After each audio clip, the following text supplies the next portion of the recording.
चलो, तो हम लोग आज की क्लास में स्टार्ट कर रहे हैं चैप्टर डिक्लेरेशन ऑफ डिविडेंड, है ना।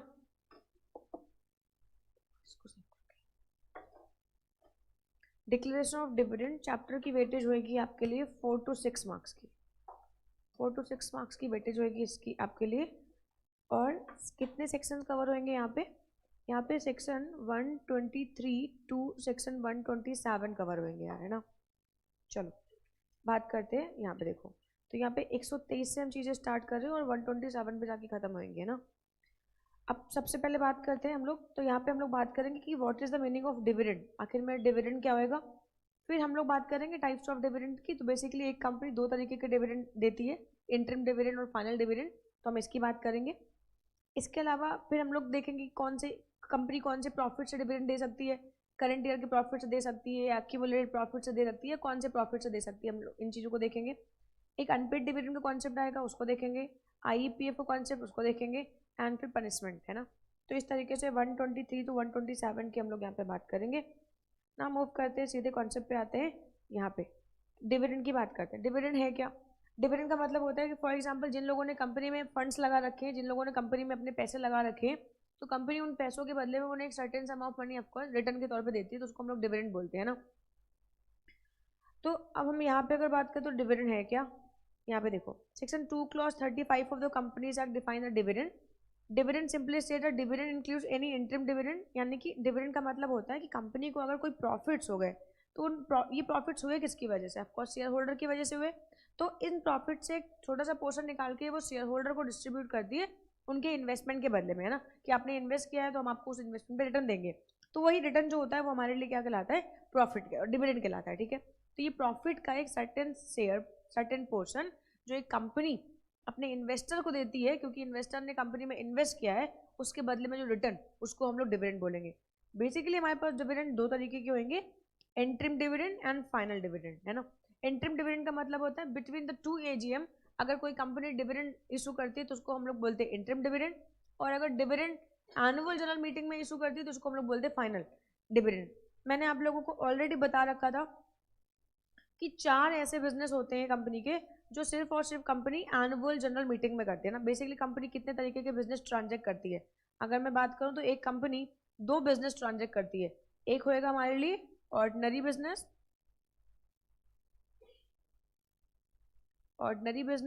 और दूसरा हो जाएगा हमारे लिए स्पेशल बिजनेस, है ना। अब ऑर्डिनरी बिजनेस का मतलब हमारे पास 4 बिजनेस ऐसे हैं जो कि ऑर्डिनरी बिजनेस है। Adoption of account, declaration of dividend, appointment of director and appointment of auditor. तो मैंने बेसिकली इनमें से इन चारों, इन यहाँ पे ए, यहाँ पे डी, यहाँ पे डी और यहाँ पे ए, इन चीज़ों को मैंने कॉमन ले लिया और मैंने बताया अड्डा, यानी कि ये 4 बिजनेस ऐसे हैं जो कंपनी एनुअल जनरल मीटिंग में ही ट्रांजेक्ट करेगी, और इन 4 बिजनेस को हम लोग बोलते हैं ऑर्डिनरी बिजनेस। या हम यूँ कह सकते हैं कि ऑर्डिनरी बिजनेस को एनुअल जनरल मीटिंग में ही ट्रांजेक्ट करती है कंपनी। तो बेसिकली एक कंपनी के 4 ऐसे बिजनेस होते हैं जो एनुअल जनरल मीटिंग में ही डिस्कस होंगे, ये और कहीं डिस्कस नहीं हो सकते, है ना। अच्छा, इसके अलावा अब यहाँ पे देखो, तो वैसे तो जो डिविडेंड है, यहाँ पे देखो लिखा हुआ है डिक्लेरेशन ऑफ डिविडेंड। तो डिक्लेरेशन ऑफ डिविडेंड जो है ये तो हम लोग कहाँ पे करते हैं, एनुअल जनरल मीटिंग में करते हैं। और जो डिविडेंड एनुअल जनरल मीटिंग में डिक्लेयर होता है उसको हम लोग बोलते हैं फाइनल डिविडेंड, उसको हम लोग बोलते हैं फाइनल डिविडेंड, ठीक है ना यार। तो फाइनल डिविडेंड हमारा कहाँ पे होगा, एनुअल जनरल मीटिंग में होगा। अच्छा, फाइनल डिविडेंड के अलावा अगर कंपनी को मान लो किसी क्वार्टर में कोई अच्छे सरप्लस हो गए और वो चाहती है कि वो अपने शेयर होल्डर को कुछ शेयर, कुछ उस प्रॉफिट का कुछ शेयर इशू करे, तो जब बिटवीन द टू एजीएम कोई डिविडेंड हम इशू करते हैं तो उसको हम लोग बोलते हैं इंटरिम डिविडेंड। देखा, ये समझ में आती है। तो इंटरिम एंड फाइनल, सबसे पहले हम बात कर लेते हैं इंटरिम डिविडेंड की। देखो डिविडेंड जो होएगा, मैंने आप लोगों को, अच्छा फिर से बता देती हूँ, डिविडेंड जो है वो ये टोटली डिपेंडेंट है बोर्ड ऑफ डायरेक्टर्स के ऊपर। अगर डायरेक्टर्स चाहेंगे तो डिविडेंड को इशू करेंगे, अगर डायरेक्टर्स नहीं चाहेंगे तो डिविडेंड को इशू नहीं करेंगे। यानी it is the totally discretion of the board कि वो अनाउंस करेंगे या अनाउंस नहीं करेंगे, ये टोटली उनके ऊपर चॉइस है। तो एक एक करके देखते हैं ध्यान से। इंटरिम डिविडेंड सेक्शन 123 में बात करते हैं इसकी। अच्छा, section 123 sub section 3 and 123 section 4 contain the provision regarding the interim dividend, ठीक है।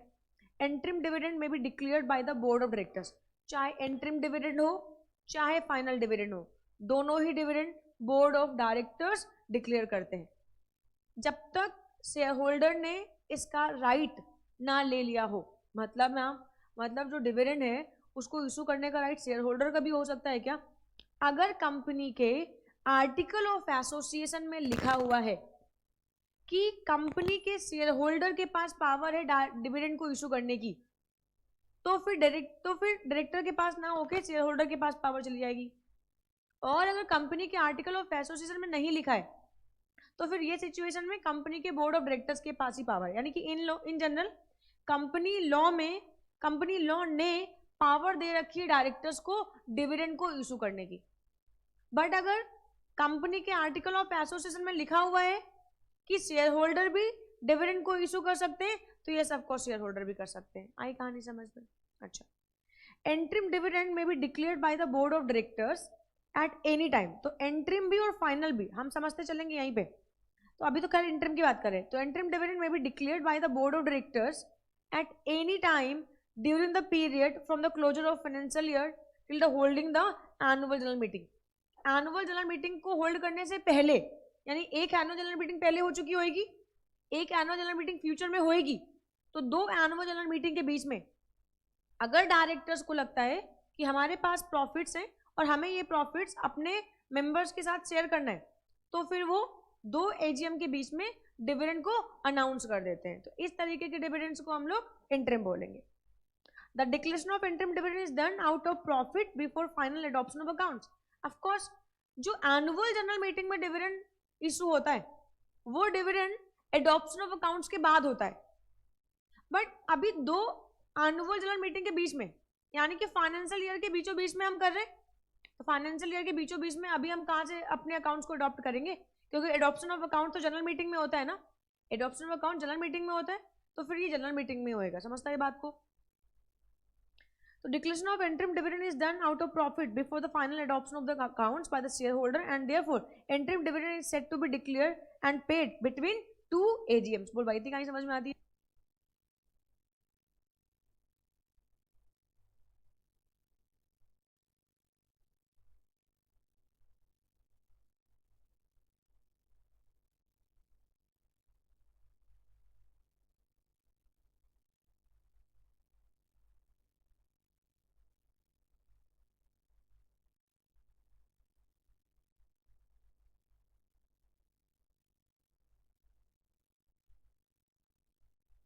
तो डिक्लेरेशन ऑफ वेरी सिंपल, इतनी बात क्लियर हो गई कि दो एजेंट के बीच में करेंगे। क्या है?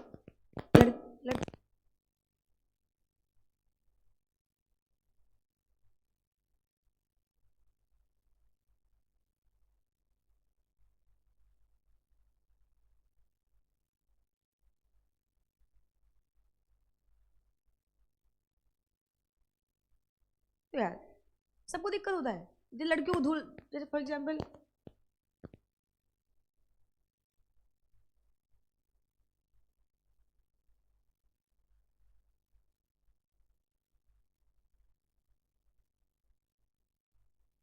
इतनी कहानी समझ में आई। दो तरीके का डिविडेंड होएगा, interim dividend and final dividend. Interim dividend समझ में 123 सबसेक्शन 3, 123 सबसेक्शन 4 डील करेगा इसमें। इंटरिम डिविडेंड में भी डिक्लेयर्ड बाय द बोर्ड, इतनी बात क्लियर हो गई। वैसे मैंने आप लोगों को बता रखा, चाहे इंटरिम हो चाहे वो फाइनल हो, सभी तरीके के डिविडेंड कौन अनाउंस करेगा? बोर्ड ऑफ डायरेक्टर करेंगे। ठीक है, अच्छा आगे बात करते हैं। Sources of declaring the interim dividend, surplus in the profit and loss account. Of course अगर साल के बीचों बीच में आपको कोई एक्स्ट्रा प्रॉफिट हुए हैं तो यस उस एक्स्ट्रा प्रॉफिट से करेंगे। Profit of the financial year in which the dividend is sought to be declared and profit generated financial year till the quarter preceding the date of declaration of the interim dividend. ठीक है ना यार? तो कहाँ से हम interim dividend कर सकते हैं, एक बार जल्दी से देखो। इंटरिम डिविडेंड को हम अनाउंस कर सकते हैं sources in the profit and loss account, profit and loss account में जो भी हमें प्रॉफिट रखा है उस प्रॉफिट से कर सकते हैं। Profit of the financial year in which such dividend is sought to be declared and profits generated in the financial year, यानी कि ये फॉर एग्जांपल मान लो कि हम फाइनेंशियल ईयर के सेकंड क्वार्टर में डिविडेंड को डिस्ट्रीब्यूट कर रहे हैं, तो फर्स्ट क्वार्टर तक कोई भी प्रॉफिट हुआ होगा तो वो प्रॉफिट से भी हम लोग कर सकते हैं। समझते हैं बात को? If the company has incurred loss during the current financial year, up to the end of the quarter immediately preceding the date of the declaration of dividend. यहाँ पे देखो क्या कह रहे हैं, मान लो फॉर एग्जाम्पल कंपनी ने पिछले साल कोई लॉसेस इनकर्ड कर लिए है ना, या इस साल कंपनी को कोई लॉस हो गए, यार हो जाता है यार, वो मशीन है यार, समझ रहे हो यार। हाँ अच्छा, हमारे लाइव स्टूडेंट हमारी आवाज कैसे सुनेंगे?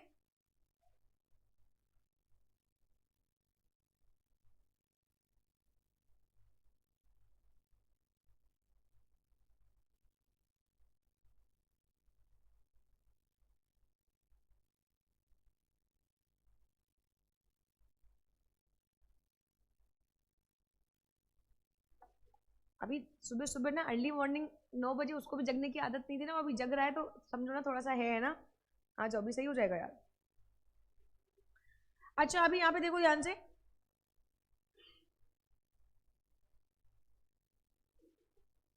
अगर कोई कंपनी है उसने कोई इंटरिम डिविडेंड अनाउंस किया, और इंटरिम डिविडेंड अनाउंस करने से पहले उसको क्या हो गया, कोई लॉसेज हो गए, तो ये सिचुएशन में कहते हैं इंटरिम डिविडेंड आप अनाउंस करो, हमें कोई दिक्कत की बात नहीं है। अगर लेकिन अगर पिछले फाइनेंशियल ईयर में आपने कोई लॉसेज वगैरह इनकर्ड किए हैं, या इस क्वार्टर में लॉसेज वगैरह आ गए, या पिछले क्वार्टर में कोई लॉसेज वगैरह थे, तो आपका जो रेट ऑफ डिविडेंड होएगा वो पिछले साल के डिविडेंड रेट से ज़्यादा नहीं होना चाहिए। मतलब आपको परेशान नहीं करें, आपको ये नहीं कह रहे हैं कि आप डिविडेंड अनाउंस नहीं कर सकते हो अगर आपको लॉसेज हुए तो, आप डिविडेंड अनाउंस कर सकते हो, लेकिन लेकिन ये सिचुएशन में आपका जो रेट ऑफ डिविडेंड होएगा वो पिछले साल के रेट से एक्सीड नहीं करेगा। यहाँ पे देखो, if the company has incurred losses during the current financial year up to the end of the quarter immediately present date of declaration of interim dividend, जिस क्वार्टर में डिविडेंड डिक्लेयर किया है उससे ठीक पहले क्वार्टर में या पिछले फाइनेंशियल ईयर में भी अगर आपने कोई भी लॉसेस वगैरह इनकर्ड करके रखे हैं, तो ये केस में आपका जो रेट ऑफ डिविडेंड होएगा ये रेट एक्सीड नहीं करना चाहिए पिछले साल के डिविडेंड रेट से। ठीक है ना यार, देखो यहाँ ध्यान से, हालांकि यहाँ पे 3 फाइनेंशियल ईयर की बात करें, if the company has incurred loss during the current financial year up to the end of the quarter immediately preceding the date of the declaration of dividend, such interim dividend shall not declare at a rate higher than the average rate of dividend declared by the company during the immediately preceding the 3 financial year। ठीक है ना यार, तो इतनी बात समझ लो। Interim dividend की बात कर रहे हैं, interim dividend board of directors करेंगे, 2 AGM के बीच में होएगा। कहाँ से कर सकते हैं, प्रॉफिट एंड लॉस अकाउंट से कर सकते हैं, है ना, profit from the financial year जो जिस ईयर में हमने डिविडेंड को अनाउंस किया उस ईयर के प्रॉफिट से कर सकते हैं, एंड अगर बीच में क्वार्टर में आपको कोई प्रॉफिट हुआ तो उससे कर सकते हैं। अगर आपको कोई जिस क्वार्टर में आपने डिविडेंड को अनाउंस किया है उसके ठीक पहले कोई भी अगर आपको लॉसेस हुए हैं, तो फिर ये केस में आपका जो डिविडेंड रेट है वो पिछले 3 साल के एवरेज रेट से एक्सीड नहीं करना चाहिए। ठीक है, the amount of dividend include interim dividend shall be deposited in a separate bank account. Yes of course, आपको सारी चीजें अलग एक सेपरेट बैंक अकाउंट में रखनी पड़ेंगी। With a schedule bank within 5 days from the date of declaration of dividend. यानी कि मान लो फॉर एग्जाम्पल हमने कोई चीज मान लो फॉर एग्जाम्पल मान लो हमने 24 अगस्त को डिविडेंड अनाउंस किया, मान लो 24 अगस्त को हमने डिविडेंड अनाउंस किया है, तो इसका मतलब है 29 अगस्त तक हर हाल में ये जो डिविडेंड है ये एक सेपरेट अकाउंट में डिपॉजिट हो जाना चाहिए। ये क्या कह रहे हैं, अगर आपने कोई भी इंटरिम डिविडेंड, ये इंटरिम डिविडेंड के लिए भी और ये फाइनल डिविडेंड के लिए, तो आपको बार बार याद नहीं करना है, दोनों ही केस में यही है कि अगर आप चाहे इंटरिम डिविडेंड दे रहे हो चाहे आप फाइनल डिविडेंड दे रहे हो, दोनों ही केस में आपको जो ये डिविडेंड का अमाउंट है ये एक सेपरेट बैंक अकाउंट में रखना पड़ेगा। कब तक रखना पड़ेगा, जिस दिन आपने डिक्लेरेशन ऑफ डिविडेंड किया है within 5 days from the date of declaration of dividend आपको ये डिविडेंड सेपरेट बैंक अकाउंट में रखना पड़ेगा। यानी अगर आपने 24 अगस्त को डिविडेंड अनाउंस किया है, 29 अगस्त तक आपको हर हाल में ये पैसा अलग रख देना होगा। ठीक है, all the provisions are applicable to the payment of dividends also apply in case of interim dividend। तो फिर ये केस में दोनों ही प्रोविजन सेम है, चाहे इंटरिम डिविडेंड को चाहे फाइनल डिविडेंड की, दोनों ही प्रोविजन सेम है, बट एक ही प्रोविजन खाली अलग है। वो प्रोविजन अलग क्या है, सिर्फ और सिर्फ इतना क्या रखा है कि ये एनुअल जनरल फाइनल डिविडेंड जो होता है वो एनुअल जनरल मीटिंग में होता है, interim dividend between the 2 AGM होता है final. whether dividend is declared at the annual general meeting वही फाइनल कहलाएगा, है ना, तो कोई पहचान नहीं है, अगर AGM है तो फाइनल है, अगर बिटवीन द AGM है तो ये इंटरिम है, वेरी सिंपल। अच्छा, the rate of dividend rate of dividend recommended by the board, है ना, तो हमेशा मैंने आप लोगों को पहले बताया कि चाहे इंटरिम डिविडेंड हो चाहे फाइनल डिविडेंड हो, it is the totally description of the board. वही आपका जो डिविडेंड है वो क्या करेंगे, बताएंगे कितना डिविडेंड हम अनाउंस करेंगे। यानी ma'am board of directors he rate को भी रिकमेंड करेंगे, यस, मतलब बोर्ड ऑफ डायरेक्टर्स डिसाइड करेंगे डिविडेंड देंगे या नहीं देंगे, और बोर्ड ऑफ डायरेक्टर्स डिसाइड करेंगे रेट ऑफ डिविडेंड क्या होएगा। अच्छा मैम क्या ऐसा नहीं हो सकता है कि अगर बोर्ड ऑफ डायरेक्टर्स ने रेट कहा कि 12%, शेयर होल्डर्स कह रहे कम से कम 16% तो दो ही, तो क्या शेयर होल्डर की बात नहीं रखी जाएगी? नहीं, ये राइट जो है ये टोटली बोर्ड ऑफ डायरेक्टर्स को दे दिया गया है, और बोर्ड ऑफ डायरेक्टर्स के पास ये पावर है कि ये इस पर्टिकुलर चीज को डिसाइड कर सकते हैं। तो इसका मतलब ये है कि अगर रेट बोर्ड ऑफ डायरेक्टर्स ने 12% डिसाइड किया एंड शेयर होल्डर 16% मांग रहे तो ऑफकोर्स 16% नहीं हो सकता, ये 12% ही होगा। देखो, whether dividend is declared at the annual general meeting, this is called the final dividend. The rate of dividend recommended by the board of directors cannot increase by the members. तो ये बात यहाँ पे लिख दी है कि अगर एक बार रेट ऑफ जो डिविडेंड है अगर उसको बोर्ड ऑफ डायरेक्टर्स ने डिसाइड कर लिया तो मेंबर्स के द्वारा वो इंक्रीज नहीं किया जा सकता। Very simple. अब यहाँ पे एक बार जरा सा डिफरेंस देखते हैं फटाफट हम लोग। Interim dividend and final dividend. Interim dividend between the two AGM होता है। Interim dividend is declared and paid during the accounting year before the finalisation of account. ये सबको एडॉप्शन ऑफ अकाउंट्स, तो जब ईयर एंड होएगा 31 मार्च के बाद तब हम एनुअल जनरल मीटिंग में बुक्स ऑफ अकाउंट्स को अडॉप्ट करेंगे, है ना। तो एडॉप्शन ऑफ अकाउंट्स के पहले हो जाता है, फाइनलाइजेशन ऑफ अकाउंट्स की पहले हो जाता है, ठीक है। ये final dividend is the dividend recommended by the board of directors and approved by the share holders at the company's annual general meeting after the closure of the financial year। आई बात समझ में? तो ये जो डिविडेंड है adoption of accounts के बाद दिया जाएगा हमारे पास, या उसी टाइम पे एनुअल जनरल मीटिंग में ही हम अकाउंट्स को भी अडॉप्ट करते हैं और एनुअल जनरल मीटिंग में ही हम डिविडेंड को भी अनाउंस करते हैं ना। तो ये वाला है, ये भी रिकमेंडेड बाय द बोर्ड ही होएगा, ये भी रिकमेंडेड बाय द बोर्ड है, ये भी रिकमेंडेड बाय द बोर्ड ही है ना, दोनों ही है। इनका भी रेट बोर्ड डिसाइड करेगा, इनका भी रेट बोर्ड डिसाइड करेगा, है ना। बट एक ही अंतर है, ये एनुअल जनरल मीटिंग में होंगे, ये एनुअल जनरल मीटिंग में नहीं होंगे। Very simple. Announcement announced by the board of directors and recommended by the board of directors and approved by the share holder. तो रिकमेंडेशन दोनों में ही बोर्ड ऑफ डायरेक्टर्स की है, बट यहाँ पे अप्रूव करेंगे share holder by passing the ordinary resolution, और यहाँ पे बोर्ड ऑफ डायरेक्टर्स कर रहे होंगे, ठीक है। Time of declaration before preparation of financial statement. बीच में किसी क्वार्टर में अगर हमें कोई एक्स्ट्रा सरप्लस मिल जाते हैं तो हम वहां से इसको कर देते हैं, एंड ये तो after preparation of financial statement ही होंगे। कंपनी को पता चलेगा अच्छा हमारा नेट प्रॉफिट ये आया है, तो नेट प्रॉफिट से हम लोग क्या करेंगे, यहाँ पे डिविडेंड को इशू कर देते हैं। Revocation, it can be revoke with the consent of all the share holder. यहाँ पे एक बात देख लो, यहाँ पे ये जो डिविडेंड है ये क्या हो जाएगा, रिवोक भी किया जा सकता है। हालांकि एक बार डिविडेंड डिक्लेयर करने के बाद ये डायरेक्टर्स के हाथ में फिर लाइबिलिटी बन जाती है ना। बट यहाँ पे कह रहे हैं कि एक प्रावधान है कि मान लो फॉर एग्जाम्पल कंपनी को किसी क्वार्टर में एक्स्ट्रा प्रॉफिट हो गए, कंपनी ने अनाउंस कर दिया कि हम डिविडेंड देंगे, और अब लग रहा है कि कोई मार्केट सिनेरियो अचानक से चेंज हो गया, क्योंकि मार्केट बहुत डायनेमिक होती है।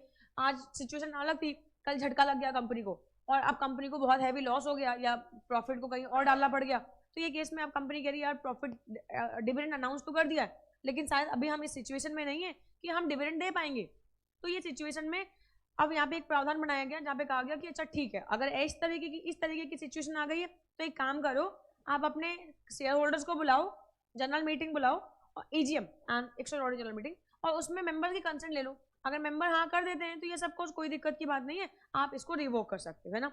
तो इंटरिम डिविडेंड को रिवोक किया जा सकता है, बट फाइनल डिविडेंड एक बार अगर अनाउंस हो गया तो फिर इसको रिवोक करना पॉसिबल नहीं होगा। अब तो ये बोर्ड ऑफ डायरेक्टर्स को मिट आउट करना ही पड़ेगा। आई बात समझ में? तो it can not be revoke, क्योंकि ये बोर्ड ऑफ डायरेक्टर्स की लाइबिलिटी बन जाएगी, और अगर ये लाइबिलिटी बन गई तो उनको पे करना ही पड़ेगा।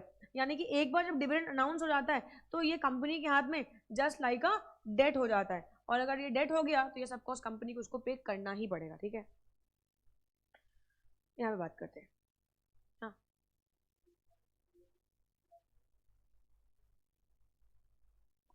जब तक तुम्हें प्रॉफिट हो जाए, जितनी बार प्रॉफिट हो भर भर के डिविडेंड बांटो यार, बहुत अच्छी बात है।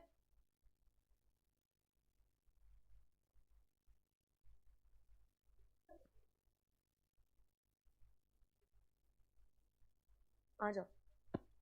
तो शेयर, अब यहाँ पे देखो यार ध्यान से, अब यहाँ पे classification based on the nature of shares does not require any specific provision in the article. अब ये क्या कह रहे हैं, वैसे तो आप लोगों ने ये बचपन में पढ़ रखा है, शेयर्स जो होते हैं हमारे पास दो तरीके के होते हैं, preference shares and equity shares. Preference shares कुछ ऐसे शेयर्स होते हैं जिनपे ना जो डिविडेंड का जो रेट होता है वो फिक्स होता है, तो फिक्स रेट से उनको मिलेगा। जो इक्विटी होते हैं उन पे रेट ऑफ डिविडेंड फिक्स नहीं होता है, हर साल इनका वैरी करता रहता है, कभी इन्हें डिविडेंड मिलेगा, कभी इन्हें डिविडेंड नहीं मिलेगा, है ना। तो ये वैरी करता जाता है। अब अगर हम बात करें प्रेफरेंस शेयर की, तो प्रेफरेंस शेयर कुछ ऐसे शेयर होते हैं जिनके ऊपर डिविडेंड का राइट प्रायोरिटी राइट होता है, और इनको डिविडेंड पहले रेट डिसाइड होता है कि इस रेट से हम आपको डिविडेंड देंगे। बट इसमें भी हमारे पास रखो बॉटल, रखो रखो, कोई आदान प्रदान कुछ नहीं, शांति से बैठ के पढ़ेंगे यार, और बिल्कुल पानी बॉटल नहीं निकलना चाहिए कुछ। चलो यार,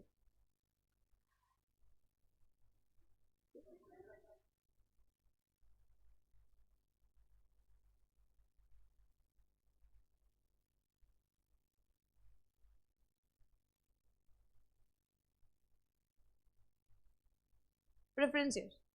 तो प्रेफरेंस शेयर में बेसिकली हमारे पास दो शेयर होंगे, cumulative and non cumulative. Cumulative का मतलब होता है कि कुछ ऐसे प्रेफरेंस शेयर जिनको जो डिविडेंड होता है वो जब इनका मेच्योरिटी पीरियड आता है तब इनको डिविडेंड मिलता है, मेच्योरिटी पीरियड पे डिविडेंड मिलेगा। अच्छा, कभी कभी ऐसा हुआ कि मान लो किसी फाइनेंशियल ईयर में कंपनी को प्रॉफिट्स नहीं हुए, किसी पर्टिकुलर फाइनेंशियल ईयर में कंपनी को प्रॉफिट्स नहीं हुए, तो ये सिचुएशन में ठीक है उस साल का जो डिविडेंड है ना वो अगले साल मिल जाएगा। अरे क्या बात कर रहे हो ma'am, yes, cumulative preference share में कुछ ऐसी बातें होती है, मान लो एक कंपनी में मिस्टर एक्स ने 19-20 में एक प्रेफरेंस शेयर परचेज किया, अब यार इन्होंने 100 प्रेफरेंस शेयर परचेज किए एट द रेट ऑफ 100, है ना, और इस पे ना इनको 12% का डिविडेंड मिल रहा है।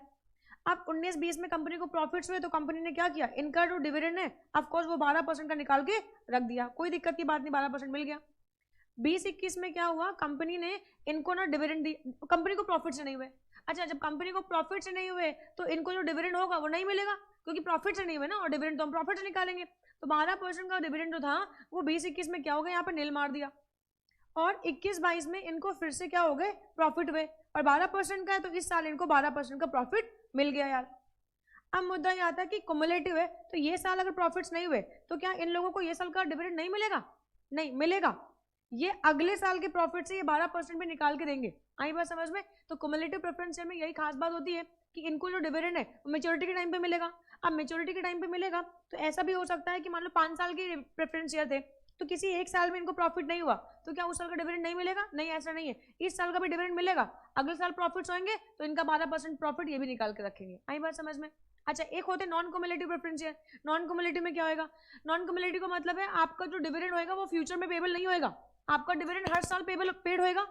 अब अगर कंपनी आपको हर साल डिविडेंड पे करेगी तो इसका मतलब ये 19-20 में प्रॉफिट हुए, 19-20 में प्रॉफिट हुए तो 12% का डिविडेंड दे दिया, 20-21 में प्रॉफिट नहीं हुए, नो डिविडेंड, आपको यहाँ डिविडेंड नहीं मिलने वाला है, समझता है बात को। और 21-22 में आपको प्रॉफिट हुआ तो 21-22 में मिलेगा, 22-23 में आपको फिर से प्रॉफिट नहीं हुआ, अगर नहीं हुआ तो आपको यहाँ पे भी डिविडेंड नहीं मिलने वाला है। और कुमुलेटिव में क्या होगा, प्रॉफिट हो या ना हो, eight the time of maturity आपको टोटल पे अक्यूमुलेट करके आपको प्रॉफिट देंगे। आई कहानी समझ में?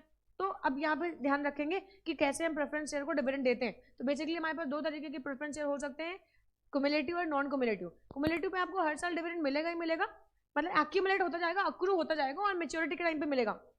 नॉन कुमुलेटिव का मतलब है कि फ्यूचर में हम आपको डिविडेंड का पेमेंट नहीं कर रहे हैं, हम आपको डिविडेंड का पेमेंट राइट नाउ कर रहे हैं। अब मान लो इस साल प्रॉफिट होंगे तो इस साल देंगे, अगले साल प्रॉफिट नहीं हुए तो नहीं देंगे, फिर प्रॉफिट हुए तो देंगे, फिर प्रॉफिट नहीं हुए तो नहीं देंगे, वेरी सिंपल।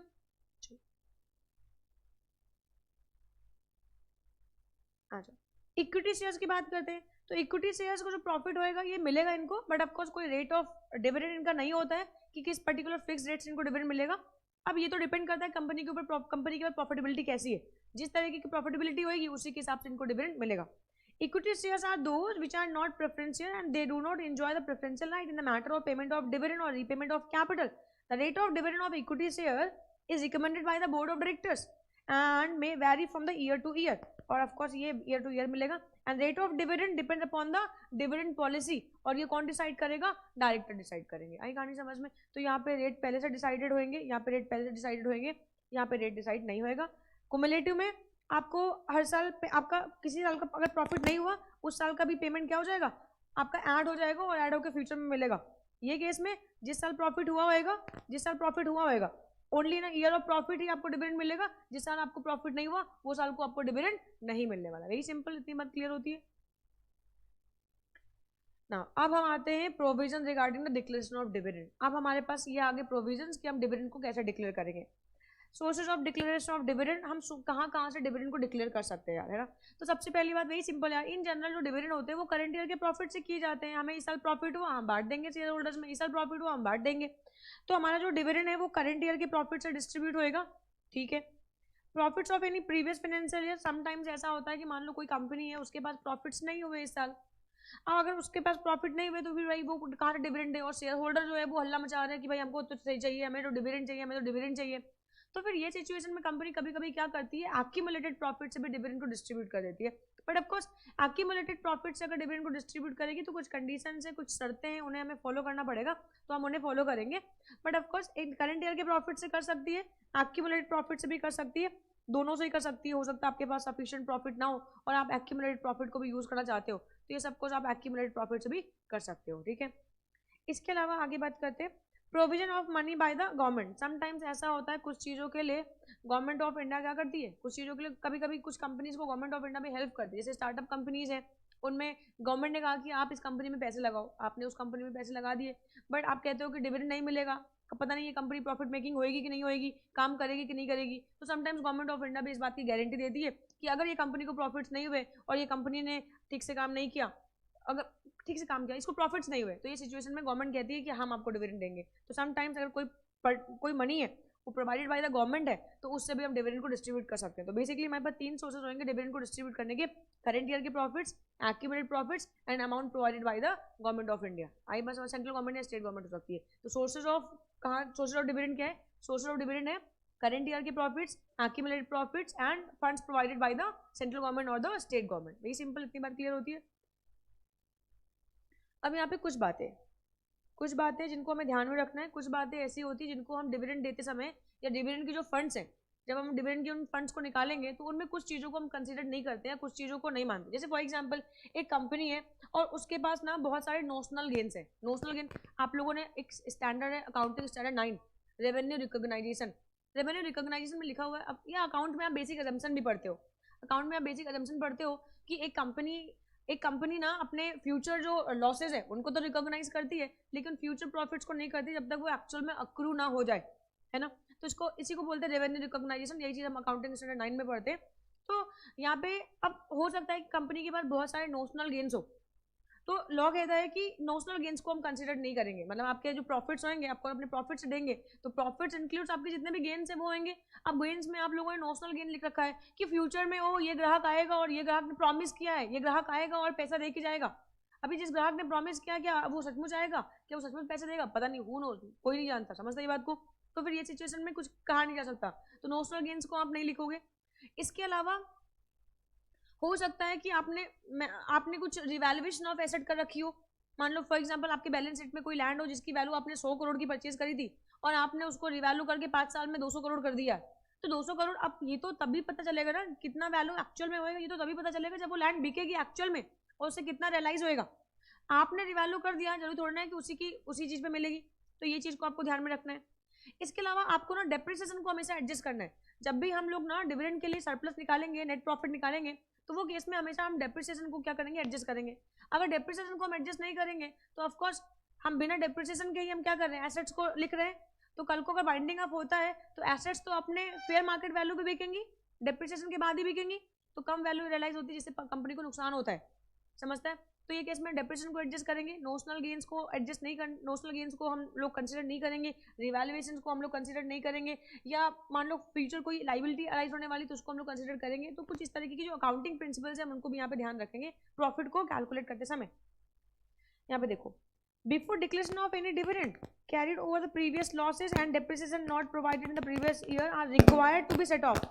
मतलब कुछ ऐसे लॉसेज हैं जो आपने प्रीवियस ईयर में आपके पास हुए थे, या कुछ ऐसा डेप्रिसिएशन है जो कि अनअब्जॉर्ब्ड है और वो डेप्रिसिएशन आपका पड़ा हुआ है और आप डिविडेंड डिक्लेयर करने की बात कर रहे हो, तो प्लीज सबसे पहले आप अपने लॉसेज को सेट ऑफ करोगे, डेप्रिसिएशन को सेट ऑफ करोगे, उसके बाद जो अमाउंट आएगा वही आपका डिविडेंड का अमाउंट होएगा। Before declaration of any dividend carried over previous losses, मतलब जो कैरी फॉरवर्ड होकर लॉसेज आए हैं, and depreciation not provided in previous year are required to be set off against the profit of the company for the current year. आई कहानी समझ में। तो जब भी आपको अगर प्रैक्टिकल क्वेश्चन आता है, क्योंकि यहाँ से आपको प्रैक्टिकल भी आ जाता है और यहाँ से आपको थ्योरी भी आ जाता है, तो अगर आपको यहाँ पे प्रैक्टिकल क्वेश्चन आता है तो ये बात को आपको ध्यान में रखना है कि प्रीवियस ईयर के लॉसेज एंड जो डेप्रिसिएशन है उसको हम लोग सेट ऑफ करने के बाद ही डिविडेंड का अमाउंट निकालेंगे, ठीक है। In computing profit any amount representing unrealised gains, अगर कोई प्रॉफिट है जो कि अनरियलाइज गेन है तो उस अनरियलाइज गेन को हम लोग क्या करेंगे, कंसीडर नहीं करने वाले, समझते हैं।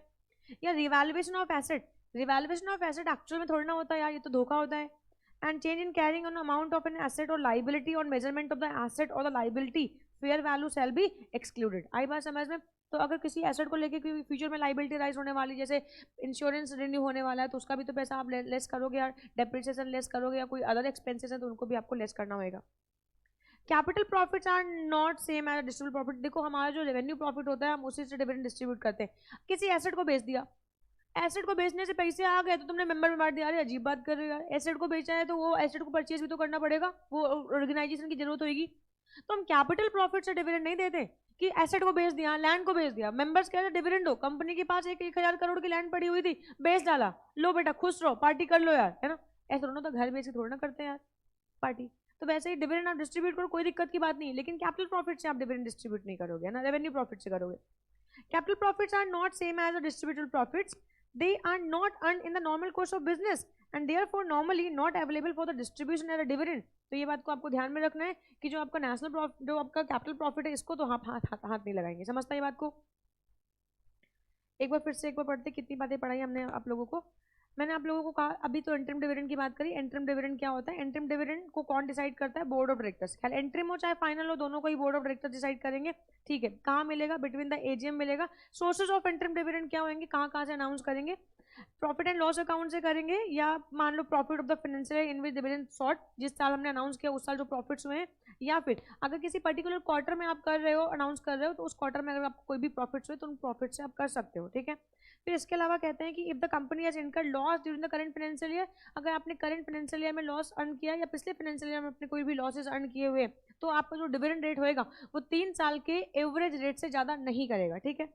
फिर मैंने आप लोगों को बताया यहाँ पे जो भी अमाउंट हम लोग निकालेंगे इंटरिम डिविडेंड के लिए, तो from the date of declaration of dividend within 5 days हम इसको क्या करेंगे? सेपरेट बैंक अकाउंट में जमा कर देंगे, है ना। एंड ऑल प्रोविजन जो भी डिविडेंड के लिए 123 to 127 वो एज इट इज एप्लीकेबल होंगे interim dividend pay.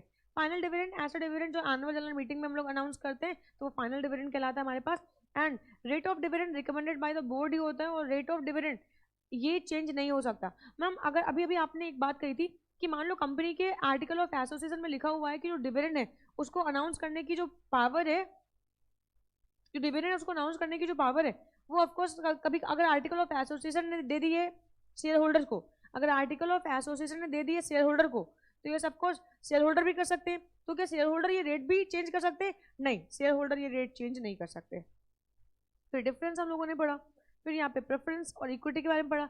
Preference shares जिनके ऊपर रेट ऑफ डिविडेंड फिक्स होता है उनको फिक्स रेट से मिलेगा, लेकिन इसमें भी 2 होते हैं, कुमुलेटिव और नॉन कुमुलेटिव। कुमुलेटिव का मतलब होता है कि कुछ ऐसे शेयर्स जिन पे ना आपको फ्यूचर की रेट पे डिविडेंड मिलेगा। अगर फ्यूचर की रेट पे डिविडेंड मिलेगा तो प्लीज इस बात को ध्यान रखो कि चाहे किसी ईयर प्रॉफिट हुए हो या ना हुए हो, eight the time of maturity आपको सारे साल के प्रॉफिट को एक्यूमुलेट करके दिया जाएगा। फिर इसके बाद बात करते हैं नॉन कुमुलेटिव। नॉन कुमुलेटिव में जिस साल प्रॉफिट्स होंगे वो साल डिविडेंड मिलेंगे, जिस साल प्रॉफिट्स नहीं होंगे वो साल डिविडेंड नहीं मिलेंगे, ठीक है। इसके अलावा इक्विटी की बात किया, इक्विटी पे आपको फिक्स रेट से डिविडेंड नहीं मिलता है, ये dividend year to year vary करता रहता है। एंड रेट ऑफ डिविडेंड कौन डिसाइड करेगा? ऑफकोर्स हमारे बोर्ड ऑफ डायरेक्टर्स डिसाइड करेंगे, ठीक है। फिर इसके अलावा सोर्सेज ऑफ डिविडेंड क्या है? सोर्सेज ऑफ डिविडेंड में आप करंट ईयर के प्रॉफिट से कर सकते हो, आप एक्यूमुलेटेड प्रॉफिट से कर सकते हो, या आप fund provided by the central government और द स्टेट गवर्नमेंट, उनसे भी आप लोग कर सकते हो, ठीक है। फिर इसके बाद कहा कि जब भी आप डिविडेंड दोगे तो ये बात को ध्यान में रखना है कि आपको प्रीवियस ईयर की जो कैरिड फॉरवर्ड लॉसेज है आपको उनको भी एडजस्ट करना है, एंड जो आपका डेप्रिसिएशन है ऑफकोर्स उसको भी एडजस्ट करना है। नोशनल गेन्स आपको अलाउ नहीं होंगे, रिवैल्यूएशन ऑफ एसेट या कोई फ्यूचर एक्सपेक्टेड प्रॉफिट है उसको आप अपने प्रॉफिट में कंसीडर नहीं करोगे। फिर मैंने आप लोगों को बताया इसके अलावा लास्ट क्या था, मैंने क्या बताया था, कैपिटल प्रॉफिट से हम कभी भी डिविडेंड को नहीं देते हैं, इस बात को ध्यान में रखना। हमेशा रेवेन्यू प्रॉफिट से मिलेगा, कैपिटल प्रॉफिट से आपको कभी भी नहीं मिलने वाला, ठीक है। नाम ऑफ करते हैं आगे। नीड फॉर प्रोवाइडिंग डेप्रिसिएशन, अब ये इन्होंने लिख रखा बड़ा सरल लिख रखा है, देखो वही सिंपल यार। हम अगर डेप्रिसिएशन को अलाउ नहीं करते हैं यार, डेप्रिसिएशन को एडजस्ट किए बगैर ही हम आपको प्रॉफिट्स बांट देते हैं, तो ऐसा होएगा ना कि मान लो फॉर एग्जांपल इसका मतलब हमने एसेट पे डेप्रिसिएशन लगाया ही नहीं, तो हमारी बैलेंस शीट में जो एसेट्स है, भाई हमने एक प्लांट एंड मशीनरी परचेज करी थी मान लो 500 करोड़ की, तो प्लांट एंड मशीनरी पे हमने डेप्रिसिएशन लगाया ही नहीं, तो इसका मतलब वो प्लांट एंड मशीनरी कल भी 500 करोड़ की थी और आज 5 साल के बाद भी वो 500 करोड़ की है। बट क्या एक्चुअली वो 500 करोड़ की है? ऑफकोर्स नहीं है। कल को अगर कंपनी का वाइंडिंग अप होता है, लिक्विडेशन होता है, और कल को उसमें अगर पेमेंट देनी होगी मेंबर्स को, तो ये सिचुएशन में आपको होता क्या, एसेट्स बिकती हैं, लाइबिलिटीज को मिट आउट करने के बाद जो वैल्यू आती है वही शेयर होल्डर में बांट देते हैं। तो जब कंपनी के बैलेंस शीट में 500 करोड़ की एसेट हमने 5 साल पहले परचेज करी थी और वो 5 साल पहले आज भी वो 500 करोड़ की पड़ी हुई है, लेकिन कॉमन सेंस से सबको पता है कि वो 500 करोड़ की बिकेगी नहीं, उससे हो सकता है 50 लाख की हमारे पास क्या हो, हमारे को 50 करोड़ ही हमारे को रिसीव हो, 500 करोड़ तो रिसीव होंगे नहीं। तो ऑफकोर्स यहाँ पे होएगा कि आउटसाइडर्स के एक्सपेंडिचर ये मिट आउट नहीं कर पाएंगे हम एसेट को बेच के, हमें लगेगा कि एसेट तुम्हारी बड़ी भारी भरकम है, तो आउटसाइडर के लेकिन बिकेंगी तो आउटसाइडर के एक्सपेंसेस ही मिट आउट नहीं हो पाएंगे, तो अल्टीमेटली शेयर होल्डर्स को मिलेगा नथिंग, कुछ नहीं मिलेगा। तो फ्यूचर में तुम्हारे को लॉसेस ना हो, इसीलिए तुम्हारे को क्या करते हैं, सारा डेप्रिसिएशन तुम्हारे प्रॉफिट से एडजस्ट करवाते हैं, और इसीलिए हम डेप्रिसिएशन जो एसेट्स हैं उनको डेप्रिशिएट करके ही अपने बैलेंस शीट में लिखते हैं, क्योंकि अगर डेप्रिशिएट नहीं करेंगे तो ऑफकोर्स शेयर होल्डर को फ्यूचर में प्रॉब्लम हो सकती है अगर कंपनी का वाइंडिंग अप होता है। तो समझते हैं बात को। नीड फॉर प्रोवाइडिंग डेप्रिसिएशन पढ़ा देती हूँ यार आप लोगों को, है ना। Dividend is an apportionment from revenue profits, therefore dividends should never be declared out of capital, and this is also the reason for prohibition on issue of share at discount on which studied the topic। आप लोगों को बता चुकी हूँ मैं कि share को कभी डिस्काउंट पे इशू नहीं करते हैं, रीजन बिहाइंड कि आपको जिस वैल्यू पे मिलेंगे उसी वैल्यू पे आपके शेयर्स भी रिडीम होंगे, ठीक है। Depreciation is a notional estimate of the reduction in the value of the asset, wear and tear cost, reflex of time, improvements of in technology। इन चीज़ों की वजह से आपकी जो एसेट की वैल्यू गिर रही है उसको हम एडजस्ट करने के बाद ही आपके बैलेंस शीट में मेंशन करते हैं। If depreciation is not provided for there will be two consequences, the value of the asset will be overstated in the balance sheet, तो and the profit of the current year will be overstated, क्योंकि भाई अगर depreciation less नहीं किया तो profit बढ़ जाएगा आपका और आपकी एसेट क्या हो जाएंगी, वो भी ओवर स्टेटेड होंगी। 500 करोड़ की एसेट है, 5 साल के बाद भी 500 करोड़ की पड़ी हुई है, तो फिर ये सिचुएशन में तो सब गड़बड़ हो जाएगा, तो हर चीज ओवर स्टेटेड होगी, तो सबको लगेगा अरे कंपनी का बहुत पैसा है, कंपनी का बहुत पैसा, बट कंपनी को एक्चुअल पैसा नहीं, कोई एसेट खराब हो गई, डेप्रिसिएट हो गई, उसको चेंज करना पड़ा, तो फिर प्रॉफिट तो निकालना पड़ेगा, तो फिर वहां पे तो घाटा हो जाएगा, दिक्कत हो जाएगी यार। तो अब यहाँ पे यही चीज है, let us take a hypothetical case where the company declares all the profits earned during any year as a dividend at the time of winding up. The company and the value of the asset appearing in the balance sheet would appear to be sufficient to repay the capital of the shareholders, but the actual realizable value thereof will be the paltry sum which may not sufficient even to meet the expenditure of the winding up। Yes, ऐसा हो सकता है, तो फिर ये situation में क्या होगा, नुकसान ही नुकसान हो जाएगा, तो ये सही चीज़ नहीं है। तो कुल मिला के लॉ ये कहता है कि जब भी हम डिप्रिसिएशन को देंगे तो डिविडेंड को एडजस्ट करेंगे, है ना। आगे बढ़ते हैं, एक एग्जाम्पल कर लो।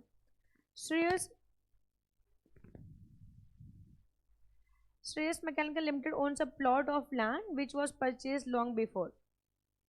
As the property rates are going up, ठीक है, it is decided to revalue the plot at a fair value which is moderately 10 times the original price। क्या बात है, तो कंपनी ने कोई प्लॉट परचेज किया, राइट नाउ लग रहा है कि उसकी वैल्यू में 10 टाइम्स का एप्रिसिएशन हो गया है, the resulting in the revaluation profit of ₹20 lakh. वाह, वेरी नाइस। तो कंपनी ने क्या कर दिया, रिवैल्यू कर दिया। The board of directors is keen to utilize this 20 lakh along with the free reserves of 24 lakh for the declaration of dividend। तो इन्होंने क्या किया, कंपनी के जो प्लॉट का वैल्यू था वो भी कंसिडर कर लिया और 24 लाख का रिजर्व अपना कंसिडर कर लिया। And for coming annual general meeting उन्होंने क्या कर दिया, अनाउंस कर दिया 20 लाख रुपए का। क्या ऐसा हो सकता है यार, जो चीज़ एक्चुअल में आई ही नहीं है, जो चीज़ रियलाइज हुई नहीं है, हमने कर दिया है, वो पता नहीं कितने की बिकेगी कि नहीं बिकेगी, क्या होएगा, कैसे होएगा। तो कुल मिला के रिवैल्यूएशन ऑफ एसेट को हम कभी भी प्रॉफिट नहीं मानते और हम उसको कभी भी कंसिडर नहीं करते। लास्ट क्लास में मैंने आप लोगों को कॉन्सेप्ट सिखाया था स्लम सेल का, कैपिटल गेन में, तो मैंने उसमें भी आप लोगों को बताया था स्लम सेल में भी revaluation of fixed asset consider नहीं करते हैं। रीजन बिहाइंड कि वो एक्चुअल में हमारे पास लॉस होता, गेन होता नहीं है, प्रॉफिट होता नहीं है, वो सिर्फ एस्टिमेटेड होता है, नोशनल होता है, और नोशनल को अभी भी बताया कि नोशनल को हम कंसिडर करते नहीं, very simple. Transfer to reserve, transfer, अब यहाँ पे देखो ध्यान से, ऐसा होता है, देखो कंपनी के पास जो भी प्रॉफिट्स आते हैं तो कंपनी को सब कुछ उसी में से करना होता है। मान लो फॉर एग्जांपल कंपनी के पास 100 करोड़ रुपए आए, तो 100 करोड़ में उसको रिजर्व्स बनाने कंटीजेंट इवेंट के लिए, फ्यूचर में कोई कंटीजेंट लाइबिलिटी राइज हो जाए या कोई दिक्कत हो जाए, फ्यूचर में कोई अदर प्रॉब्लम हो जाए तो उनके लिए डेप्रिसिएशन भी वहीं से निकालना है, डिविडेंड भी आपका वहीं से निकालना है, डायरेक्टर्स का प्रॉफिट भी आपको वहीं से निकालना है, सब कुछ आपको वहीं से निकालना है। तो अभी ये सिचुएशन में होता क्या है कि जो रिजर्व्स बनते हैं, जो फ्री रिजर्व्स हमारे बनते हैं, फ्री रिजर्व्स का मतलब या फ्यूचर अनएक्सपेक्टेड किसी इवेंट के लिए हमने कोई रिजर्व बना रखे हैं, तो वो रिजर्व ऑफकोर्स हम प्रॉफिट से तो बनाते हैं। तो अब यहाँ पे ना देखना ध्यान से, अब ये डायरेक्टर्स की चॉइस है, बोर्ड ऑफ डायरेक्टर की चॉइस है कि वो उस रिजर्व में कितना पैसा डालना चाहते हैं। इस पे कंपनी लॉ में कोई प्रावधान नहीं है, कंपनी लॉ लिमिट नहीं कर रहा है जितना भी रिजर्व आपको लगता है कि आपकी कंपनी के सफिशिएंट है, आप वो रिजर्व अपने कंपनी के रिजर्व में डाल सकते हो, प्रॉफिट से निकाल के डाल सकते हो सकता है कभी कभी बोर्ड ऑफ डायरेक्टर्स को लगे कि हमें कुछ भी नहीं निकालना इस साल, हम प्रॉफिट से कुछ भी नहीं निकालेंगे, कोई रिजर्व नहीं बनाएंगे, हम सारा प्रॉफिट डिविडेंड दे देंगे, तो बहुत अच्छी बात है, सारा प्रॉफिट दे दो।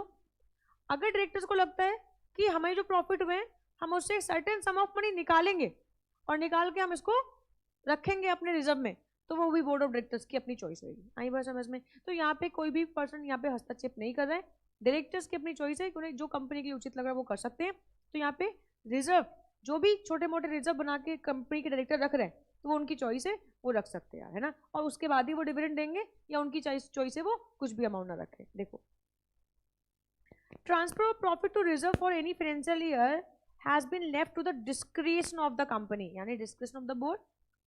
Therefore, a company is free to transfer any portion or of its profits to reserve as it may deem fit. 15%, 20%, 40%, जितना है, ठीक है, पूरी कंपनी में इसके रिगार्डिंग आपको कोई रेट नहीं मिलेगा। It may also decided not to transfer any amount to reserve. और अगर उनके पास राइट टू ट्रांसफर है तो राइट नॉट टू ट्रांसफर भी है यार, है ना, कि उनकी मर्जी, अगर उन्हें लगता है कि उनके पास सफिशिएंट फंड्स हैं, फ्यूचर लाइबिलिटीज को मेंटेन कर सकते हैं, तो कोई दिक्कत की बात नहीं है, आप मत निकालो, कोई दिक्कत की बात नहीं यहाँ पे। For the current year, Alma Watches Limited proposes to transfer more than 10% of its profit to the reserve before declaration of dividend at the rate of 12%.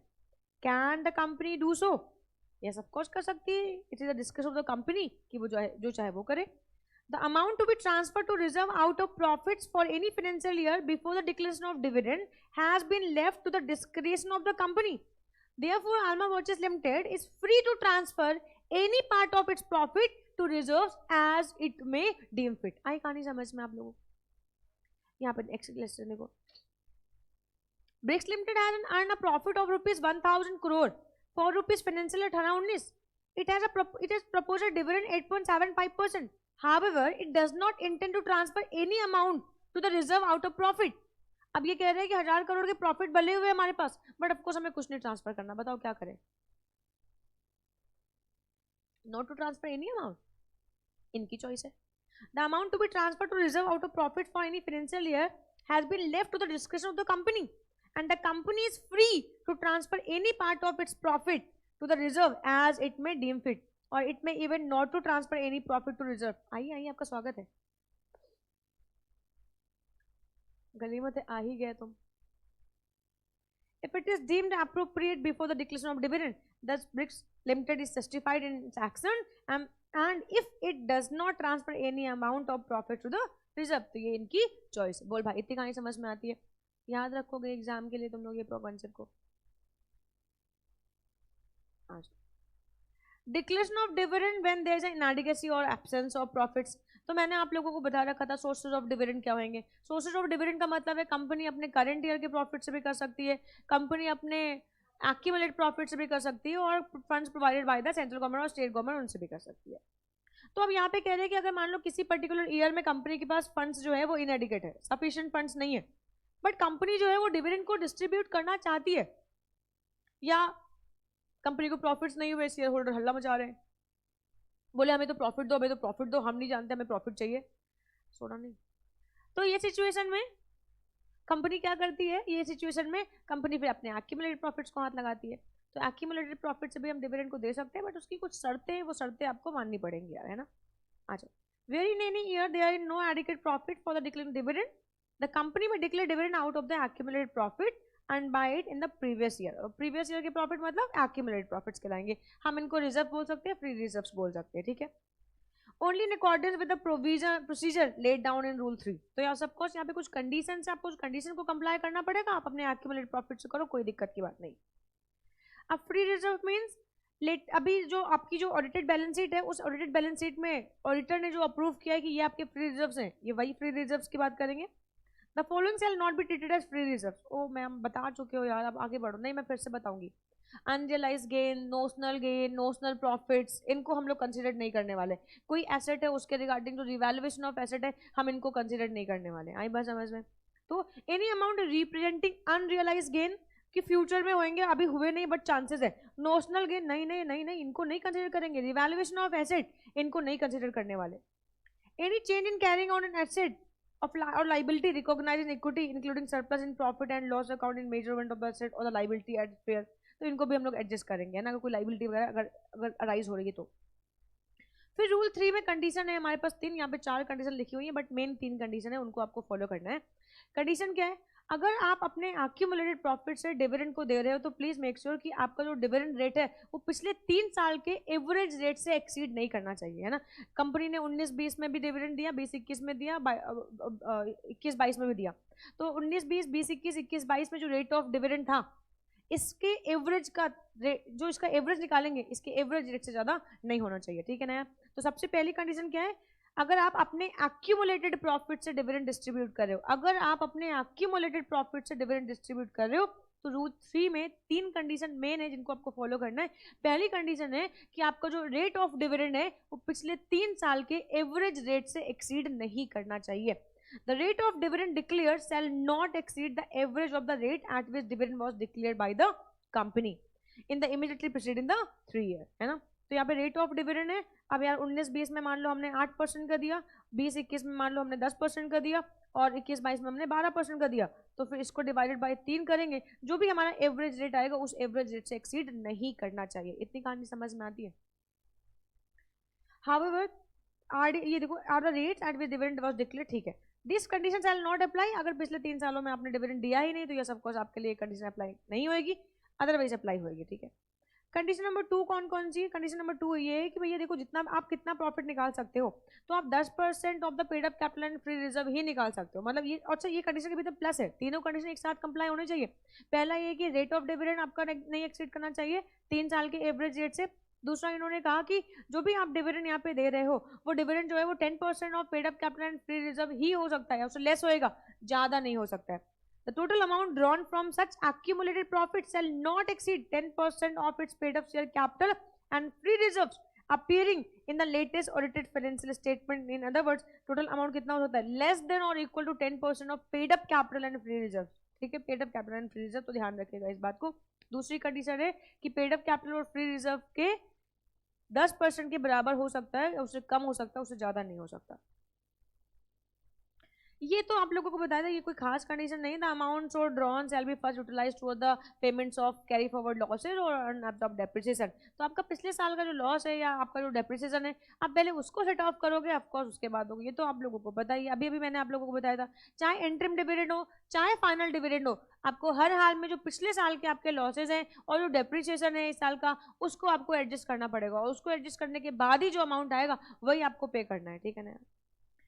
अगली थर्ड कंडीशन जो मेन कंडीशन है वो ये है कि जितना भी पैसा आप निकालोगे अपने पेड अप कैपिटल और फ्री रिजर्व, है ना, तो उसके बाद प्लीज मेक श्योर कि आपके फ्री रिजर्व में 15%, तो मतलब आपके जो फ्री रिजर्व में है वो आपके किसका, पेड अप कैपिटल का 15% तो हमेशा मेंशन होना चाहिए। The balance of reserve after such withdrawal shall not fall below 15% of its paid up share capital, ठीक है ना यार। तो आपकी पेड अप शेयर कैपिटल का 15% हमेशा आपके फ्री रिजर्व में बचना भी चाहिए। ऐसा ना हो आपके पास फ्री रिजर्व कम थे, आपने डिविडेंड बांट दिया और ये पेड अप कैपिटल जो है आपकी उसके 15% से क्या हो गया, कम हो गया, ठीक है ना यार। अभी प्रैक्टिकल इंप्लीमेंटेशन समझाऊँ कराऊंगी तो समझ में आएगा, और है ना, मुंह नहीं बनाओ, प्यार से देखो, आई कहानी समझ में। तो 3 कंडीशन कौन कौन सी, पहली 3 कंडीशन कि आपका जो रेट ऑफ डिविडेंड है वो पिछले 3 साल के एवरेज रेट से एक्सीड नहीं करना चाहिए। दूसरा, आप अपने पेड अप कैपिटल और फ्री रिजर्व का लेस देन और इक्वल्स टू 10% ही विड्रॉ कर सकते हो, इससे ज्यादा नहीं निकाल सकते हो। एंड प्लीज इस बात का ध्यान रखेंगे कि आपके फ्री रिजर्व में after dividend 15% of the paid up share capital हमेशा मेंटेन होना चाहिए, ठीक है ना यार। चलो अब यहाँ पे अच्छा ये एक चीज और देख लो, ये जो कंडीशन मैंने आप लोगों को बताई थी ये गवर्नमेंट कंपनीज के ऊपर एप्लीकेबल नहीं हो रही है, ये गवर्नमेंट कंपनीज के केस में एप्लीकेबल नहीं हो रही, यानी कोई गवर्नमेंट कंपनी है और अगर वो अपने एक्यूमुलेटेड प्रॉफिट से कोई भी डिविडेंड निकाल रही है तो फिर ये सिचुएशन में उसके ऊपर ये 3 कंडीशन नहीं है, वो किसी भी रेट से दे सकती है, कितना भी अमाउंट निकाल सकती है, वो अपनी उसकी खुद की चॉइस होगी। आप एक एग्जाम्पल करते हैं और एग्जाम्पल से क्लियर करते हैं कि भैया कैसे कैसे करेंगे यार, है ना। आप कहते हैं Capricorn industries limited has paid up capital 200 lakh and accumulated reserves कितने 240, ओके ठीक है, तो यानी कि 200 हो गए ये और 240 हो गए ये, ठीक है। For the losses of the year ended 31 मार्च 2020 30 लाख, ठीक है, तो 30 लाख का कोई नुकसान हुआ था, तो प्लीज जितना भी अमाउंट हम डिविडेंड के लिए निकालेंगे उसमें से 30 लाख हम ये एडजस्ट करके ही डिविडेंड देंगे, आप बस देखते जाना यहाँ कैसे मैं कर रही हूँ।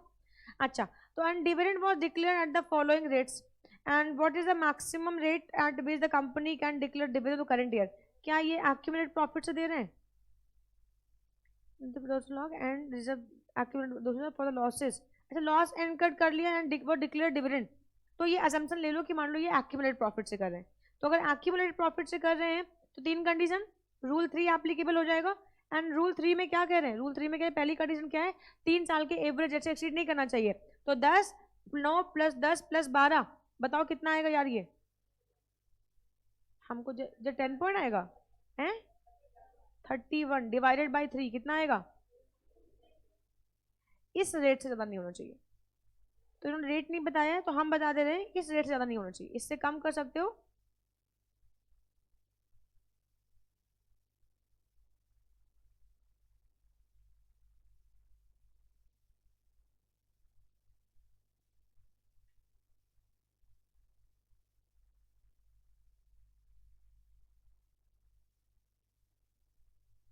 ठीक है, फिर क्या क्या दूसरी कंडीशन क्या थी?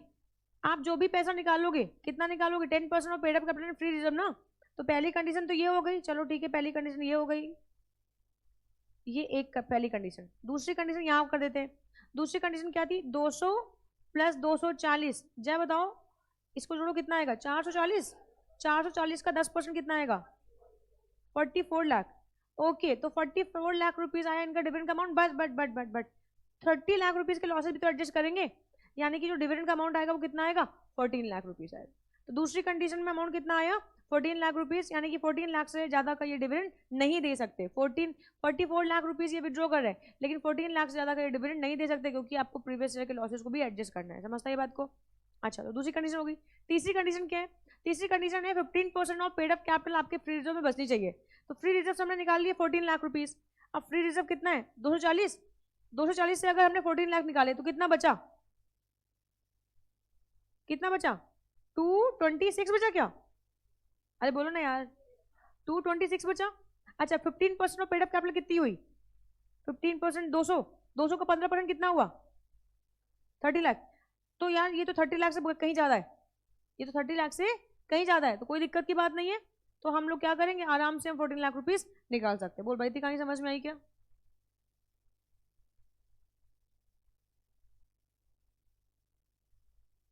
तो इसका मतलब रेट ऑफ डिविडेंड कितना आ रहा है? 7% का आ रहा है। क्यों? कितना निकाला? 14 लाख। कितना निकाला? 14 लाख। अच्छा, अब अगर मैं बात करूं तो 14 लाख 200 लाख का कितना परसेंट है? तो कितना आ जाएगा? 7% आ जाएगा। तो ये सबको 7% आ जाएगा। तो हम एक कंपनी, वैसे तो हमने रेट एक कंपनी कितना डिविडेंड दे सकती है? 10.33%, और हमने जो निकाल रखा है। बट ऑफकोर्स हम सारी चीजों को देखेंगे ना, तो अमाउंट कितना निकल रहा है? 14 लाख रुपीज निकल रहा है। तो इसका मतलब है 14 लाख रुपीज का ही ये अमाउंट दे सकती है डिविडेंड के तौर पे। इसका मतलब है 14 लाख 200 लाख का कितना परसेंट? 7% है।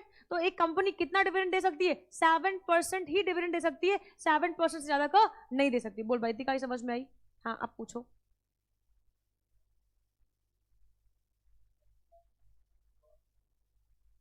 विड्रॉल कहाँ हुआ भाई? तो डिविडेंड का अमाउंट उतना तो विड्रॉ करेंगे। 14 अच्छा चलो, आओ देखो, मुझे ये बताओ कंपनी की कैपिटल, कोई नहीं बताएगा, खान साहब बताओ जरा, कैपिटल कितनी कंपनी की? 202 करोड़ है ना, 200 लाख। फ्री रिजर्व्स कितने बेटा? 240 है। अच्छा, रेट ऑफ डिविडेंड तो पता चल गया, 10.3% आएगा, 33%। ये तो क्लियर है आप लोगों को? तो पहली कंडीशन में जो रेट ऑफ डिविडेंड वो इतना आ गया। दूसरी कंडीशन में कह रहे हैं कि आप जो भी अमाउंट निकालोगे वो 10% of paid up capital and free reserve होना चाहिए, मतलब इससे तो निकाल नहीं सकते हो। तो हमने देखा भाई, पेड अप कैपिटल है 200, फ्री रिजर्व है 240, इसको ऐड के 440 आया। 440 का अगर हमने निकाला 10% तो ये आया 44 लाख रुपीज।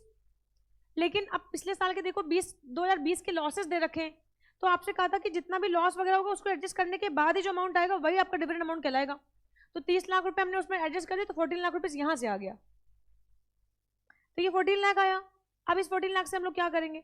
अच्छा, ये तो हमने अमाउंट निकाल लिया, लेकिन तीसरी कंडीशन इसके बीच में प्लस है, साथ ही साथ ये वाली कंडीशन भी फुलफिल होनी चाहिए। क्या? कि आपका जो पैसा है, जो आपने 14 लाख रुपीज अपने फ्री रिजर्व निकाला, ये 14 लाख रुपीज निकालने के बाद आपकी टोटल पेड अप कैपिटल का 15% आपके फ्री रिजर्व में होना चाहिए। तो 15% कितना आएगा, देखो जरा ध्यान से, कितना आएगा, किसका 15% निकालेंगे, 200 का 15%, और कितना बचा है हमारे उसमें, 240 लाख रुपए है, इसमें से 14 तो निकाला तो 226 बचा हुआ है, तो बहुत बढ़िया है यार, समझते ये बात को।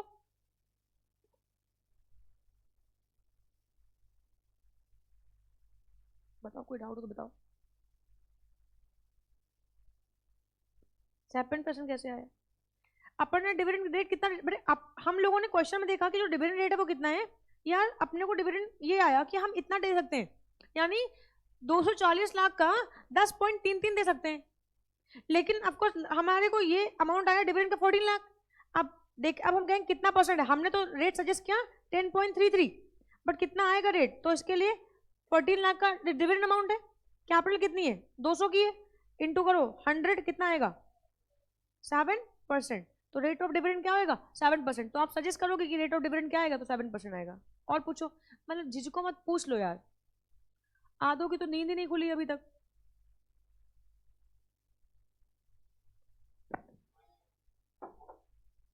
बोलो,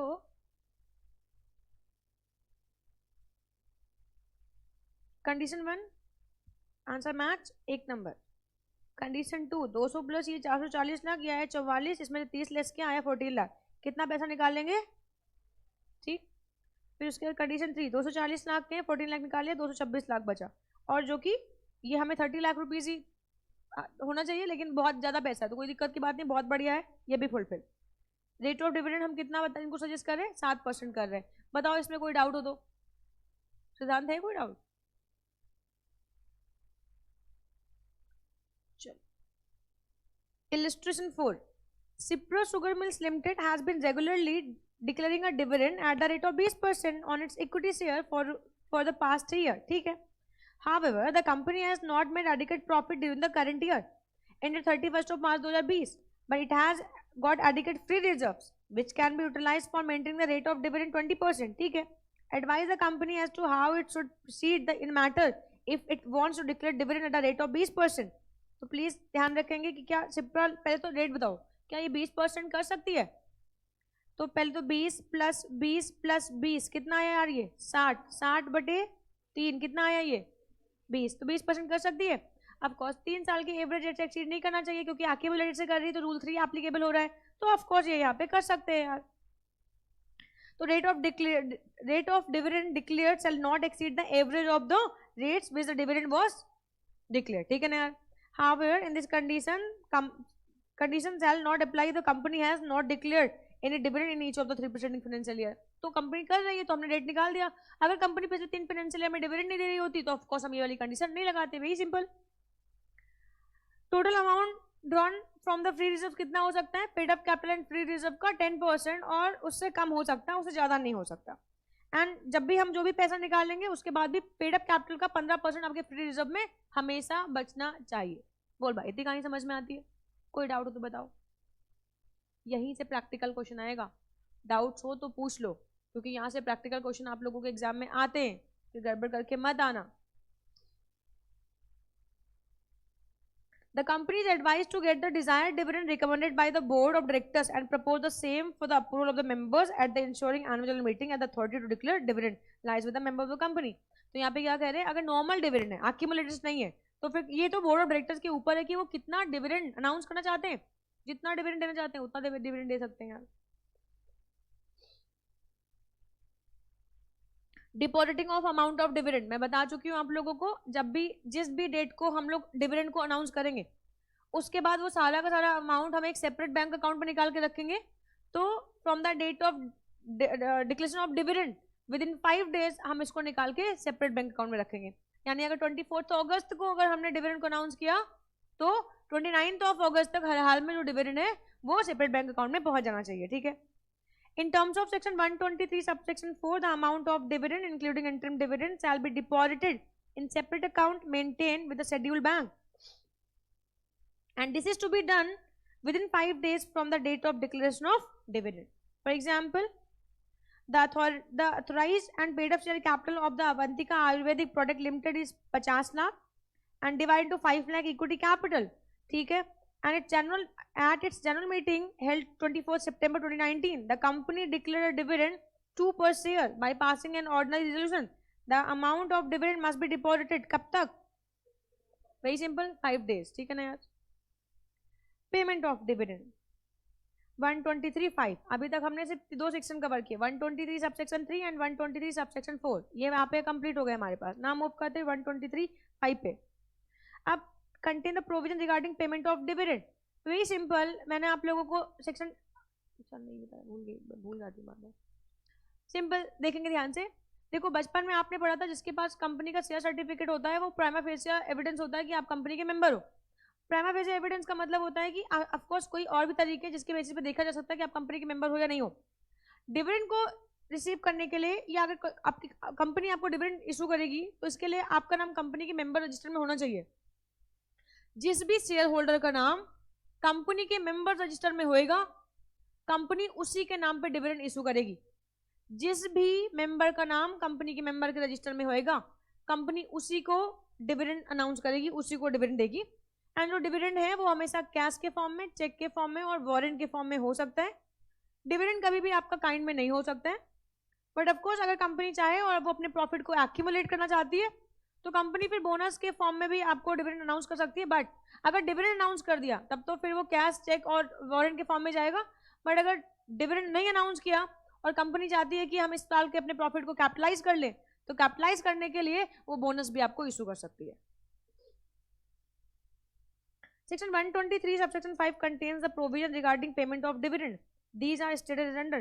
Dividend shall be payable only to the registered shareholder. Registered shareholder का मतलब होता है कि वो registered shareholder का मतलब होता है वो shareholder जिसका नाम कंपनी के मेंबर के रजिस्टर में. अब कभी कभी ऐसा भी होता है ना कि मान लो एक मिस्टर एक्स है जिनके पास कंपनी का शेयर था और इन्होंने कंपनी का शेयर मिस्टर वाई को ट्रांसफर कर दिया. बट कंपनी के मेंबर के रजिस्टर में अभी भी एंट्री मिस्टर एक्स के नाम से. मान लो फॉर एग्जांपल आज 24 अगस्त है और आज क्या हुआ, कंपनी की मीटिंग हुई. अच्छा, ये जो शेयर्स है ये ट्रांसफर तो मिस्टर एक्स ने कर दिया था जुलाई में ही, लेकिन कंपनी के मेंबर रजिस्टर में अभी भी किसका नाम है? एक्स का नाम है. तो अगर कंपनी डिविडेंड डिक्लेयर करेगी तो किसके नाम पे करेगी? एक्स के नाम पे करेगी, ना कि वाई के नाम पे करेगी, क्योंकि वाई का नाम मेंबर के रजिस्टर में नहीं है. जबकि वाई पूरा पेमेंट कर चुका है मिस्टर एक्स को और वाई ने, एक्स ने जुलाई में ही इसको शेयर ट्रांसफर कर दिए. मान लो 24 जुलाई को, 24 जुलाई को मिस्टर एक्स ने मिस्टर वाई को शेयर ट्रांसफर कर दिया और मिस्टर वाई ने पूरे पैसे दे दिए, पूरे फंड्स पे कर दिए. इसके बावजूद भी अभी भी कंपनी के पास राइट टू रिसीव डिविडेंड, अगर राइट टू रिसीव डिविडेंड की बात करते हैं तो जिसका नाम कंपनी के मेंबर के रजिस्टर में होगा वही होएगा. या कंपनी किसको डिविडेंड अनाउंस करेगी? जिसका नाम कंपनी के मेंबर के रजिस्टर में होगा. आई बात समझ में? तो इस बात को साफ साफ यहाँ पे मेंशन करके रखा हुआ है. Dividend shall be payable only to the registered share holder or to his order or to his banker. मुझे पे होएगा, मैंने कहा कि मेरे बैंक अकाउंट में डिपॉजिट कर दो तो मेरे बैंक अकाउंट में डिपॉजिट हो जाएगा. अगर कंपनी ने डायरेक्टली मेरे बैंक अकाउंट में डिपॉजिट कर दिया डिविडेंड तो मानो कि डीम टू बी पेड, मुझे पे हो चुका है. In case of share holder informs the company to pay dividend to a particular banker and if payment is so made by the company then it shall be deemed to be made to the shareholder himself. Very simple. A purchaser of shares whose name is not entered in the register of members cannot claim payment of dividend to him who might have made full payment to the seller of the shares. अगर आपने वही same example ना, अगर mister Y ने mister x को payment कर दी 24 जुलाई को और मीटिंग हुई 24 अगस्त को, लेकिन अगर रजिस्टर ऑफ मेंबर्स में अभी भी एक्स का नाम मेंशन है तो फिर किसको कंपनी डिविडेंड इशू करेगी? एक्स को करेगी, फिर वाई को नहीं करेगी, भले ही मिस्टर वाई ने मिस्टर एक्स को फुल पेमेंट कर रखी हो. In this regard, we will later in this chapter see section 126 which provides keeping of dividend etc. in abeyance pending registration of transfer of shares under the register holder has authorized the company to pay dividend to the purchaser. ठीक है. अब ये क्या कहानी? ये कहानी कुछ इस प्रकार है कि भाई देखो राइट टू रिसीव था, लेकिन जिसके पास टाइटल है उसी के पास तो उसके बेनिफिट तो रिसीव होने चाहिए यार. जिसकी काउ उसका का. अब ऐसा थोड़ा नहीं है कि मैंने बेलमेंट में तुम्हें काउ दे दिया और तुमने कहा उस काउ को बेबी हो गया तो तुमने कहा कि अच्छा ये बेबी तो हमारा है क्योंकि तुमने तो काउ दिया था खाली, तो काउ के साथ काफ भी तो मैं लेके जाऊंगी. ठीक वैसे शेयर के साथ डिविडेंड के राइट्स जो है वो ऑटोमेटिकली मेरे पास आ जाएंगे. समझता है? जिस मतलब वाई के पास आ जाएंगे. वाई ने परचेज किया तो वाई के पास टाइटल है तो वाई के पास हो जाएंगे ना, वाई ने पेमेंट कर रखी है. बट आपको रजिस्टर नहीं करवाया, रजिस्ट्रेशन जो कार्यवाही है, जो रजिस्ट्रेशन की जो प्रोसेस है वो पेंडिंग है अभी, तो जो रजिस्ट्रेशन प्रोसेस पेंडिंग है तो कोई दिक्कत की बात नहीं, हम उसको करवाने के बाद ट्रांसफर करवा देंगे। आई कहानी समझ में? तो कंपनी क्या करती है, कंपनी की नॉलेज में ये बात आ जाती है कि एक्स ने वाई को अपने शेयर ट्रांसफर कर दिए बट इनका रजिस्ट्रेशन अभी नहीं हुआ है, तो फिर वो डिविडेंड के अमाउंट को होल्ड कर लेती है और जब वाई के नाम पे वो शेयर रजिस्टर होंगे तो वाई को वो शेयर ट्रांसफर कर, वो डिविडेंड ट्रांसफर कर देगी। Very simple.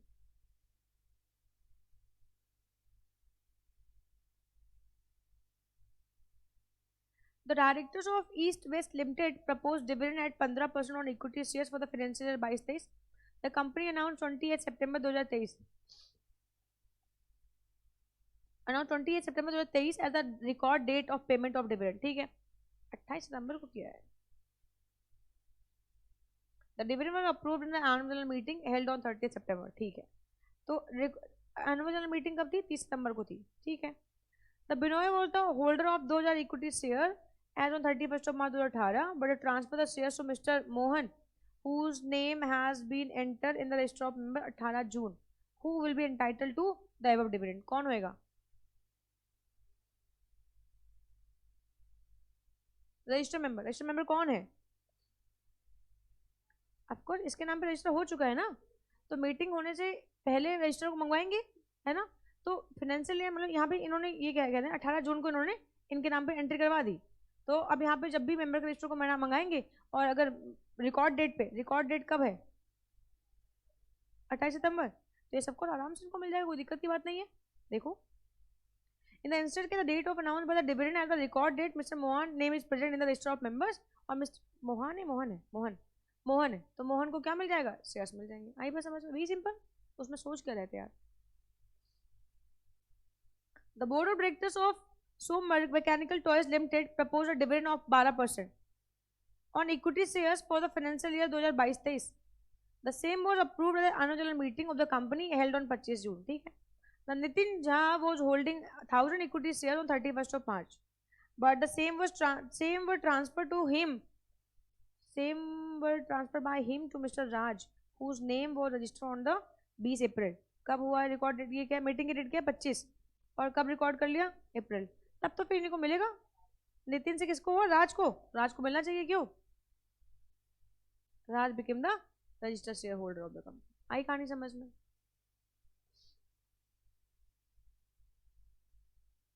एक चीज और, अगर किसी पर्सन ने कंपनी के शेयर्स परचेज किए और मान लो जो डिविडेंड है, मान लो एक मिस्टर एक्स है जिन्होंने कंपनी का एक शेयर परचेज किया जो कि 10 रुपए का था, इस पे इन्होंने 5 रुपए पे कर दिया है और इस पे इन्होंने मान लो, हाँ ठीक है, 100 रुपए था, 100 रुपए की इसकी फेस वैल्यू थी। अब इन्होंने क्या कर दिया है? 50 रुपए पे कर दिया है और 50 रुपए क्या पेबल है, ये पेड है, तो ऑफकोर्स ये ऑटोमेटिकली क्या हो गया? पेबल है। अच्छा, अब कंपनी ने डिविडेंड अनाउंस किया और पर शेयर इनको 10 रुपए का डिविडेंड मिला।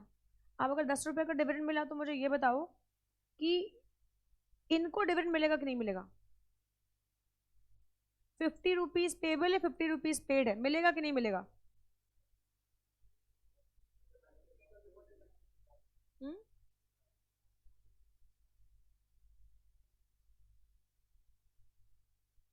मिलेगा? द आंसर इज यस, मिलेगा। हाँ, 10 रुपए मिला, लेकिन 10 रुपए में अब 5 रुपए ही मिलेगा और 5 रुपए इनको नहीं मिलेगा, क्योंकि 5 रुपए के रिस्पेक्ट में तो उन्होंने पैसे दे रखे।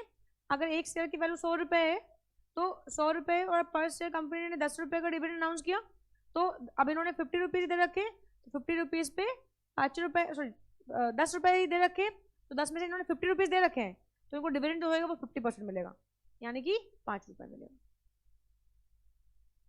In terms of section 51, a company may, if so authorized by its articles, pay dividend in proportion to the amount paid on each shares. अच्छा, एक चीज और बता दूं, इन जनरल वैसे अलाउ नहीं होता है। इन जनरल अगर आपके शेयर जो फुल्ली पेड है उन पे अलाउ नहीं होता है, बट अगर कंपनी के आर्टिकल ने परमिट किया है तभी ये बात अलाउ होगी। ठीक है ना यार? तो in terms of section 51, if a company, if so authorized by its articles, pay dividend in proportion to the amount paid up on each share, and suppose some of the shareholders have paid only 5 rupees, face value कितनी है? 10 रुपए on each share, held by the, in case declaration of dividend at the rate of 5 पर share, तो फिर इसको 2.5 रुपये मिलेगा। आई कहानी समझ में? तो अगर लेकिन अगर ये बात आर्टिकल ऑफ एसोसिएशन मेंशन है, तो अगर आर्टिकल में मेंशन नहीं है तो कंपनी लॉ कहता है फुल्ली पेड अप शेयर्स पे ही आपको बोनस मिलेंगे, आई कहानी डिविडेंड मिलेगा।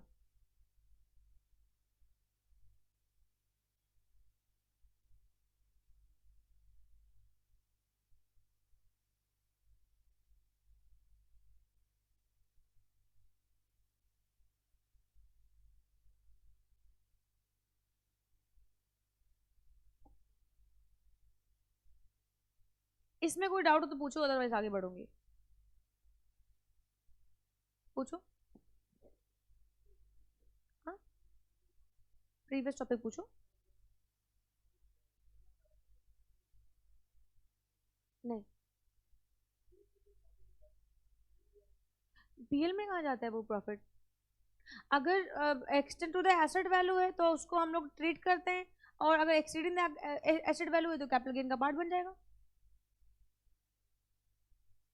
कैपिटल गेन का अमाउंट पीएल में नहीं जाएगा बेटा।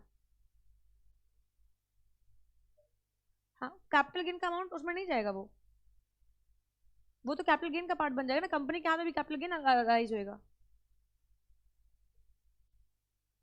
समझता ही बात? आगे बढ़ो, और डाउट पूछो।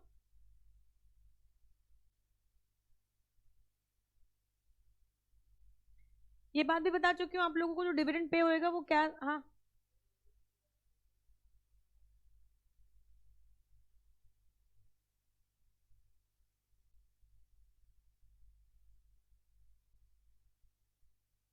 बस ऐसा करोगे क्यों? नहीं, इरेशनैलिटी क्यों? ये जैसे हम एक्चुअली जो कॉन्सेप्ट पढ़ा रहे हैं, जो कॉन्सेप्ट बनाए गए हैं, वो हमेशा एक रैशनल पर्सन को सोच के बनाए गए हैं। यार मुझे मेरे बॉस ने कहा तुम्हें सैलरी देंगे 1 लाख, हमने कहा नहीं बॉस, हमारा खर्चा 25,000, में 25,000 सैलरी दे दो। तो ये अगर मैं साधु आदमी, मतलब लोग ऐसा करते हैं, एपीजे अब्दुल कलाम जी, इन्होंने अपने सारे अलाउंसेस वगैरह वेव ऑफ करवा दिए थे, बट क्या सारे प्रेसिडेंट के अलाउंसेस वगैरह वेव ऑफ कर दिए गए क्या? सारे प्रेसिडेंट वो मतलब कुछ खास आदमी थे, वो महान आदमी थे, देवता आदमी थे, मतलब कभी कभी कलयुग में भी देवता होते ना, तो वो जो अब्दुल कलाम जी थे ना, वो देवता आदमी थे यार। तो उन्होंने कहा कि भैया देखो हमारी सैलरी है भाई, प्रेसिडेंट की सैलरी 5 लाख, अलाउंसेस वगैरह मिला के 10 लाख के पार चल जाती है। वो खाली किताबों के शौकीन थे, एक पैंट एक शर्ट एक 2 कोट रखे हुए थे, क्योंकि प्रेसिडेंट की उसको मेंटेन करना था इसलिए। तो ऐसे उनको कोई खर्चा था नहीं, क्या हम करेंगे कितना पैसा? जो रिसर्च करते हैं उसके लिए गवर्नमेंट ही हमें चीजें प्रोवाइड करवा देती है, और पैसे हम इतना करेंगे क्या? हम दाल और रोटी खाते हैं सारा जीवन, उच्च विचार। तो हमें तो सैलरी इतनी आ रही है कि सैलरी भी इतनी ज्यादा है कि हम सैलरी का भी क्या करें यार, और किताबें हम सस्ती मिल जाती हैं, कोई दिक्कत की बात नहीं, महंगी बिजनेस मैगजीन पढ़ने का शौक नहीं है हमें। तो उन्होंने ऐसा कर दिया। तो अगर ये तुम्हारे जैसे लोग सदी में होते हैं, ऐसा नहीं होते, होंगे, तो तुम कंपनी से आके पर्सनली कहना कि कंपनी जी आपने हमें डिविडेंड दिया, बट हमें डिविडेंड नहीं चाहिए, या आपने 12% का हमें 2% डिविडेंड दे दो, 10% रख लो, तो कंपनी आपको वो पैसा IEPF अकाउंट में डाल देगी। ठीक है बेटा? लेकिन कॉमन सेंस, अगर कंपनी तुम शेयर परचेज करे तो पैसे क्यों कर रहे हो? गया अपने को तो पैसा मांगता है इन्वेस्टर को, है ना? Irrational question. Dividends are payable in cash, kind में पेबल नहीं होएगा कभी भी यार, and not in kind. Dividends that are payable to the shareholders in cash may also be paid in check, dividend और warrant through any electronic mode भी हो सकता है, बट काइंड में नहीं होएगा अगर डिविडेंड अनाउंस हो चुका तो। बट अगर अनाउंस नहीं हुआ है और कंपनी के पास, मान लो फॉर एग्जांपल मेरे पास इस बार 500 करोड़ के प्रॉफिट हुए मुझे, बट मैं चाहती हूँ इस 500 करोड़ के प्रॉफिट से क्यों ना बिजनेस को एक्सपैंड किया जाए, तो मैं अपने मेंबर को बुलाऊंगी, जनरल मीटिंग बुलाऊंगी, और मैं उनसे कहूंगी देखो भैया हम चाहते हैं कि इस बार एक्सपेंशन एक्टिविटीज करें और उसमें सारा पैसा लगा दें, तो हम तुम्हें डिविडेंड नहीं दे पाएंगे, हाँ अगर तुम कहो तो तुम्हें बोनस दे दें, तो बोनस शेयर इशू कर देंगे। तो इस तरीके से ये भी एक तरीका है जिसमें काइंड फॉर्म में हम आपको चीजें दे देते हैं, बट है ये आपके डिविडेंड के बदले में। समझते हैं बात को? बट अगर एक बार डिविडेंड अनाउंस हो गया, तो मैंने आप लोगों को बताया था, once dividend announce it become the date of the company, और ये केस में कंपनी के रूप में, कंपनी के हाथ में डेट होएगा, और ये सब कोर्स कंपनी पे करेगी उसको, है ना? 127 requires that the declared dividend must be paid to the entitled shareholder within the prescribed time limit of the 30 days from the date of declaration of dividend. In case dividend is paid by issuing dividend warrant, such warrant must be posted at a registered address within the prescribed time. ठीक है ना यार, prescribed time का मतलब 30 days. यहाँ देखो, dividend shall be paid only in cash. ये सिर्फ और सिर्फ कैश फॉर्म में पे किया जाएगा और किसी फॉर्म में पे नहीं होने वाला है. The exception to this rule, capitalisation of profit. हाँ, अगर आप कैपिटलाइजेशन कर रहे हो तो यस ऑफ कोर्स यहाँ पे चीजें हो सकती हैं for the purpose of the issuing of the fully paid up bonus share. ठीक है. निधि कंपनी पे भी same provision as it is applicable होने वाले. Subsection shall apply to the Nidhi company subject to the modification that a dividend payable in cash may be paid crediting to the same account the member and the dividend is not claimed in 30 days from the date of declaration of dividend. तो ये unpaid बन जाएगा और same provision इसी chapter के applicable हो जाएंगे. यहाँ पे पेमेंट ऑफ डिविडेंड किस किस फॉर्म में हो सकता है? पेमेंट ऑफ डिविडेंड ये कैश में हो सकता है, चेक में हो सकता है, वॉरेंट में हो सकता है, किसी भी अदर इलेक्ट्रॉनिक मोड में हो सकता है. Payable to the registered share holder of the shares and to his order, उसके बैंकर को भी हम लोग कर सकते हैं. एंड निधि के लिए भी same provision as it is applicable है. अब बात करते हैं कौन से ऐसे पर्सन है जिनको डिविडेंड प्रोहिबिट किया गया, जिनको डिविडेंड नहीं देना है.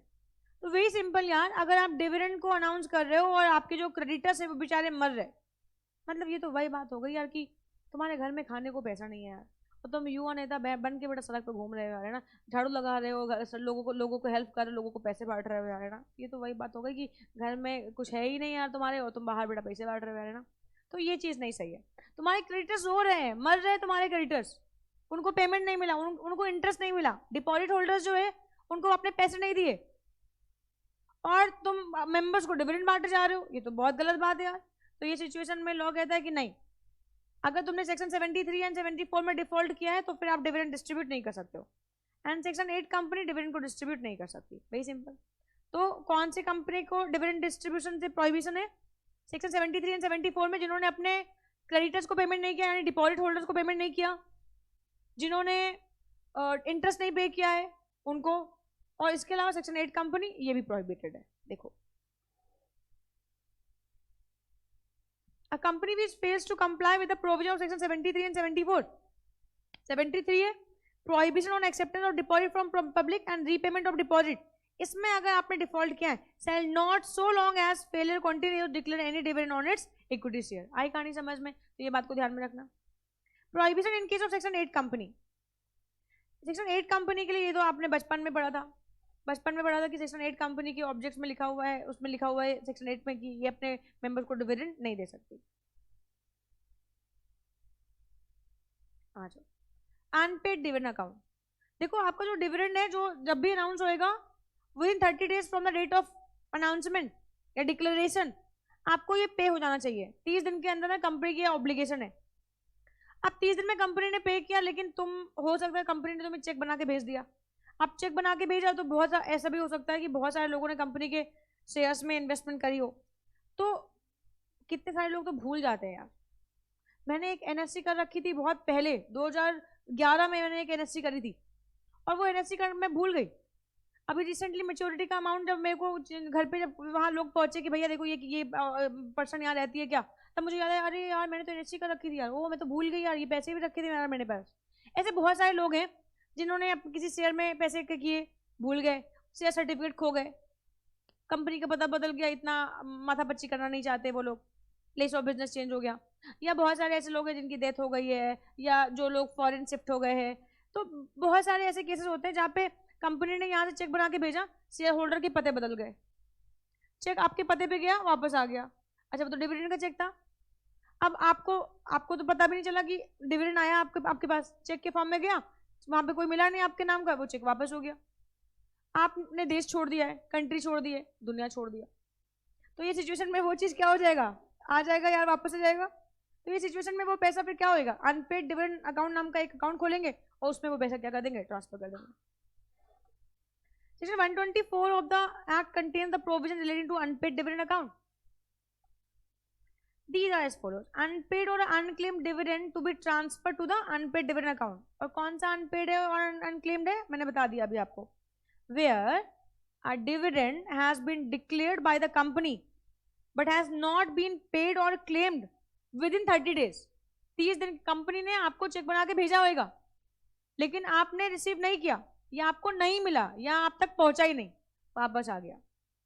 30 days from the date of declaration, the company shall within 7 days from the expiry of the 30 days। तो कंपनी ने डिविडेंड डिक्लेयर किया आपको यहाँ पे 24 अगस्त को,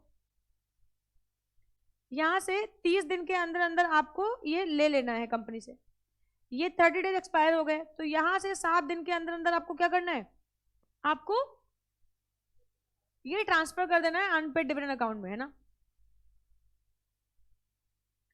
transfer the total amount of unpaid or unclaimed dividend account to a special account called the unpaid dividend account. तो UDA नाम का एक अकाउंट हम खोलेंगे और उसमें सारा पैसा हम डाल देंगे, वेरी सिंपल, ठीक है ना। और कितने सालों तक ये पैसा पड़ा रहेगा, 7 सालों तक। 7 सालों तक हम तुम्हारा इंतजार करेंगे कि तुम आओगे और आके अपना पैसा ले जाओगे, ठीक है ना। Preparing of statement of the unpaid dividend. अच्छा, अब अकाउंट तो पैसा उठा के डाल दिया, लेकिन अब किसका पैसा है, किसके रिस्पेक्ट में, कौन कौन से लोग विड्रॉ कर सकते हैं, तो जो शेयर होल्डर होंगे और जो शेयर होल्डर के नॉमिनी होंगे उनके डिटेल्स अगले 90 दिनों में हम तैयार करेंगे। तो within 90 days of transferring an amount of the unpaid dividend account, the company shall prepare a statement containing the name, last name, addresses and the amount of unpaid. ये सारी चीजों को मेंशन करेगी और अपनी वेबसाइट पे भी update करेगी और आरओसी के पास भी जाके इसको रजिस्टर करेगी।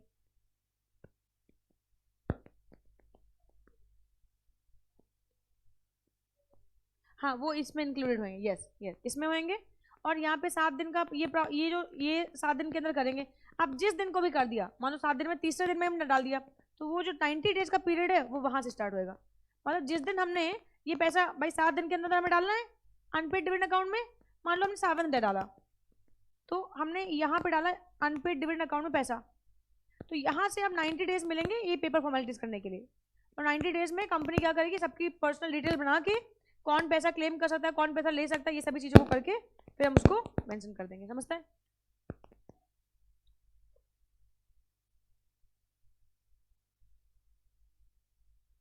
अच्छा, इफ आगे बढ़ते हैं, payment of interest. Interest of course अगर आपने 7 दिन में पेमेंट नहीं किया, मतलब अनपेड डिविडेंड अकाउंट में नहीं डाला, तो ये सब कुछ आपको उस पर इंटरेस्ट पे करना पड़ेगा। और अगर आपके अकाउंट में जाएगा तो उसमें आपको पैसा मिलेगा ही मिलेगा। If any default is made in transfer the total unpaid dividend account, company ने 7 दिन में नहीं डाला तो कंपनी को उस पर इंटरेस्ट पे करना पड़ेगा 12% की रेट से। Any part thereof to the unpaid dividend account, the company shall pay from the date of such default interest at the rate 12% per annum on the amount so transfer to the said account. आई कहानी समझ में। तो अगर ये 7 दिन के अंदर अंदर ये पैसा नहीं गया, 7 दिन के अंदर अंदर ये पैसा नहीं गया, तो 7 दिन का टाइम तो मिलेगा। इसके बाद अगर डिफॉल्ट कंटिन्यू हुआ तो इंटरेस्ट तुम्हारा यहाँ से लगेगा, तो फिर ये 7 दिन का टाइम पीरियड नहीं मिलेगा। यहाँ 7 दिन का मिल रहा है ट्रांसफर करने के लिए, अगर 7 दिन में ट्रांसफर नहीं हुआ तो ये जो इंटरेस्ट है ये आपको यहाँ से लगना स्टार्ट हो जाएगा, ठीक है। तो यहाँ से कितना इंटरेस्ट लगेगा, 12% का इंटरेस्ट लगने वाला है। The interest accruing on such amount shall ensure be available to the benefit of the members of the company in proportion to the amount remaining unpaid to them, ठीक है ना यार। claim to apply payment of unclaimed dividend amount account, अगर कोई person है और उसका dividend है और वो आया और उसको लगा कि यार अब हमें पैसा चाहिए, मतलब उसको याद आ गया या वो विदेश गया था, वो वहां से वापस आया और उसको पता चला अरे यार मेरे शेयर्स पे अब डिविडेंड आया हो गया, तो कंपनी के पास जाएगा, कंपनी उसको रेफर कर देगी अनक्लेम्ड डिविडेंड अकाउंट पे, वो वहां पे जाएगा और अपना पैसा विथड्रॉ कर सकता है। A person claiming so entitled to any money transfer to the unpaid dividend account may apply to the company concerned for the payment of the money so claimed। आई बात समझ। तो आपका पैसा है वो आपको इजीली और आसानी से मिल जाएगा।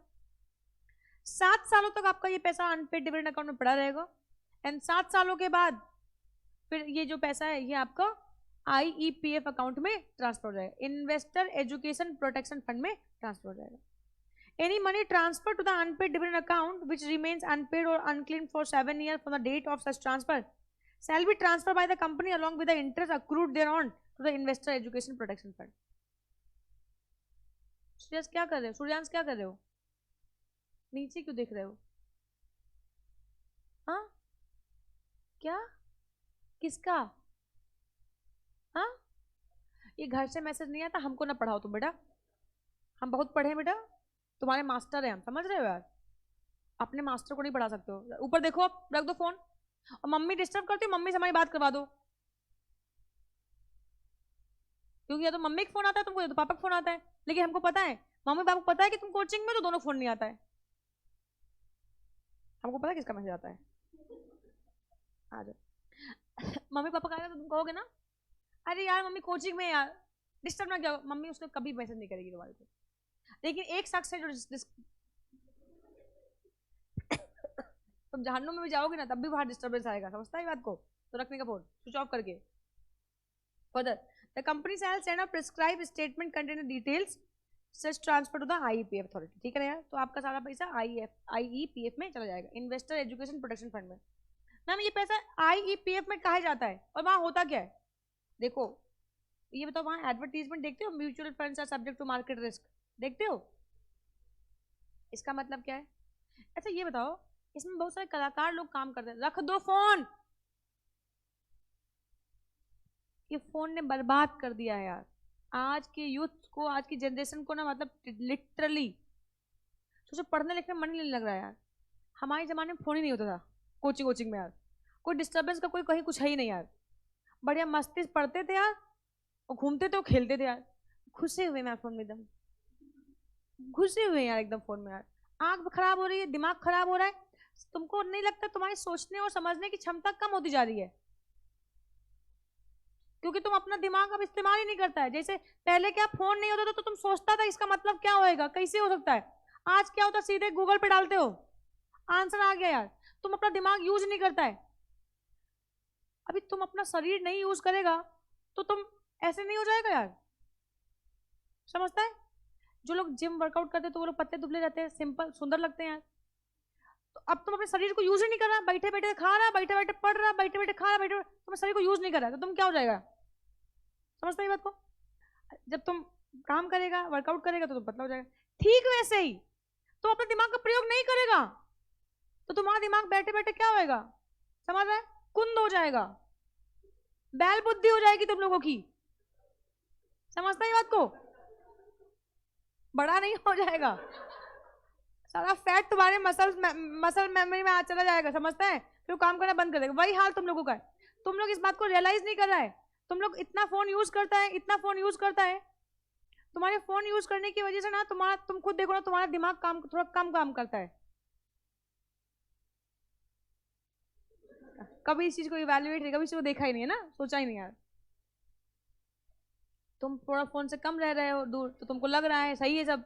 उनसे पूछो जो दिन भर फोन में घुसे रहते हैं, खाली पढ़ना लिखना नहीं, खाली फोन में घुसना यार, क्या बताएं यार।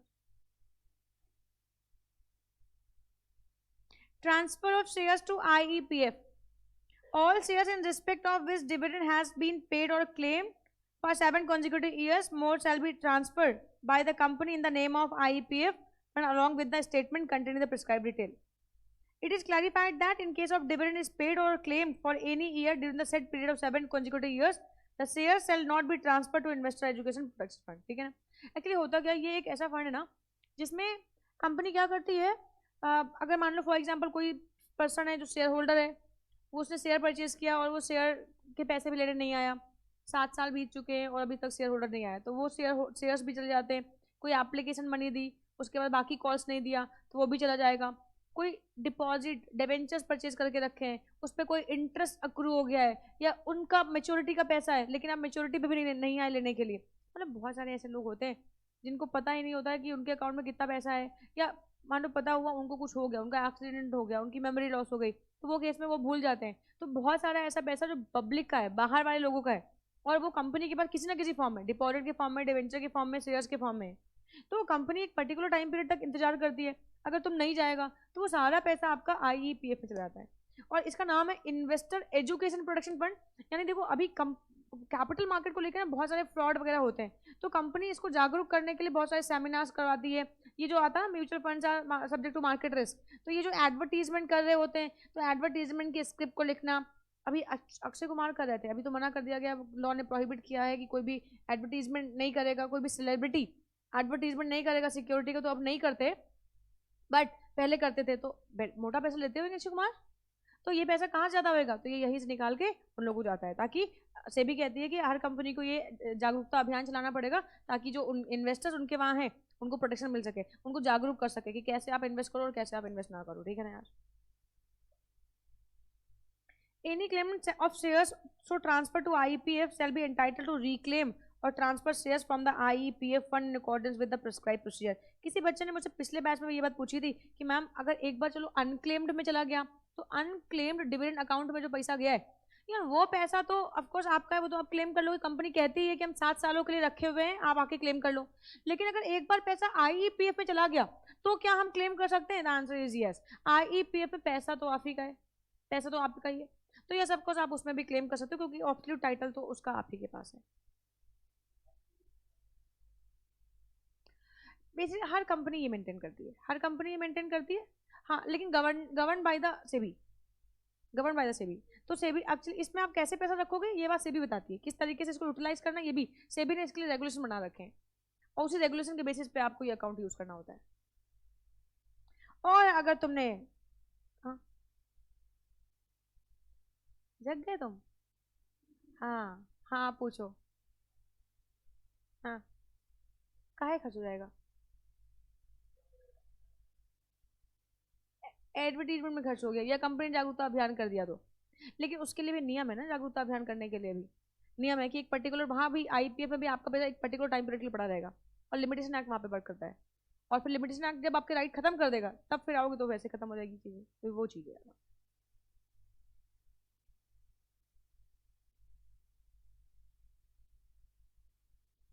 चलो डिक्लेरेशन ऑफ डिविडेंड कब करना है? विद इन 30 डेज हमें कहाँ डालना है? ये 30 दिन में पे कर देना है, 30 दिन में पे कर देना है यार। अगर 30 दिन में पे हो गया तो बहुत अच्छी बात है, और नहीं पे हुआ तो not dividend not paid not claim with in 7 days. कहाँ डालेंगे इसको हम लोग? If not done with in 7 days तो फिर अच्छा, फिर यहाँ से जिस दिन डाल दिया है अनपेड डिविडेंड अकाउंट में वहां से 90 दिन। आई बात समझ में? बात ध्यान रखना, कहाँ से 90 दिन? जिस दिन अनपेड डिविडेंड अकाउंट में डाल दिया वहां से 90 दिन, 90 डेज के अंदर अंदर prepare statement, name last name address unpaid dividend account, ये सारी चीजें करेंगे। बोल भाई।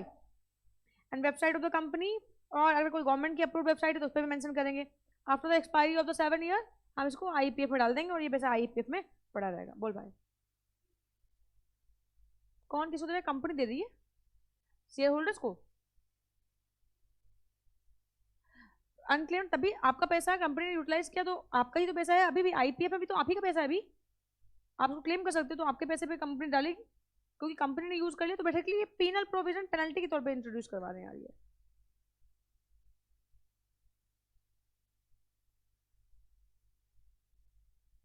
एक minute,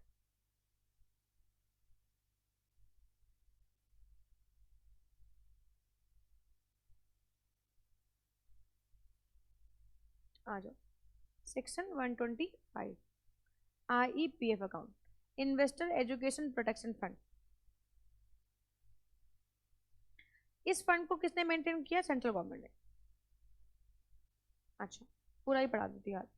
125 of the act along with the various rule framed from time to time and आ जाओ rules 2016 deals with the investor education protection fund.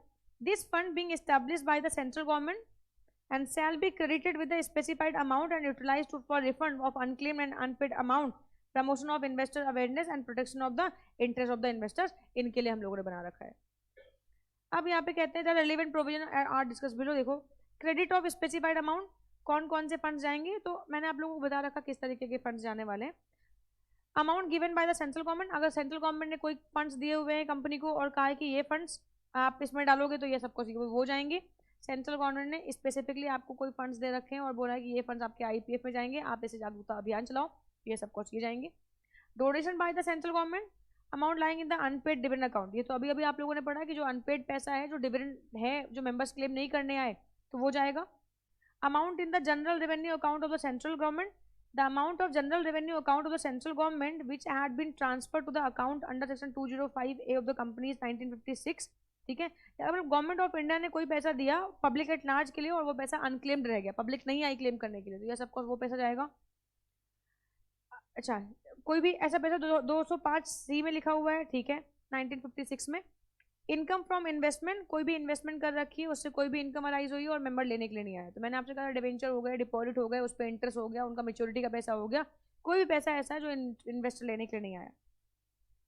Amount receive through the डिसजॉर्जमेंट और disposal of securities, मतलब कोई ऐसी सिक्योरिटीज हैं जो कि क्या हो गई, अभी कंपनी उनको खत्म कर रही है, जैसे बाय बैक कर लिया, कोई पर्टिकुलर सिक्योरिटी है लेकिन कोई शेयर होल्डर आया ही नहीं पैसा लेने के लिए अपना, समझ लो, तो ये केस में वो पैसा भी हम क्या करेंगे, आईपीएफ में डाल देंगे। रिडक्शन किया कंपनी ने, पैसा लेने के लिए शेयर होल्डर आया ही नहीं, तो वो भी पैसा आईपीएफ में डाल देंगे। एप्लीकेशन मनी, आपने एप्लीकेशन मनी दी, फुल पेड नहीं, पूरी कॉल्स नहीं दी, और आप अपना पैसा लेने के लिए भी नहीं आए, हालांकि कंपनी उसको फॉरफिट कर लेती है, तो वो फॉरफिचर का पैसा कहाँ जाएगा, ऑफकोर्स वो भी आईपीएफ में डाल देगी। मेच्योर डिपॉजिट, आपके डिपॉजिट मेच्योर हो गए और मेच्योरिटी के बाद भी कंपनी ने आपको कॉल भी किया, बुलाया भी कि आओ अपना पैसा ले जाओ, आप आए ही नहीं लेने के लिए, तो मेच्योर डिपॉजिट हो गया। अब जैसे अभी हमारी एक एनएससी मेच्योर हो गई है, अब वो एनएससी के लिए मेन जो नॉमिनी, जो मेन पर्सन है वो सर है। अब हमने सर से कहा कि सर जाके आप ना वो पैसा ले आओ यार मेच्योरिटी का यार,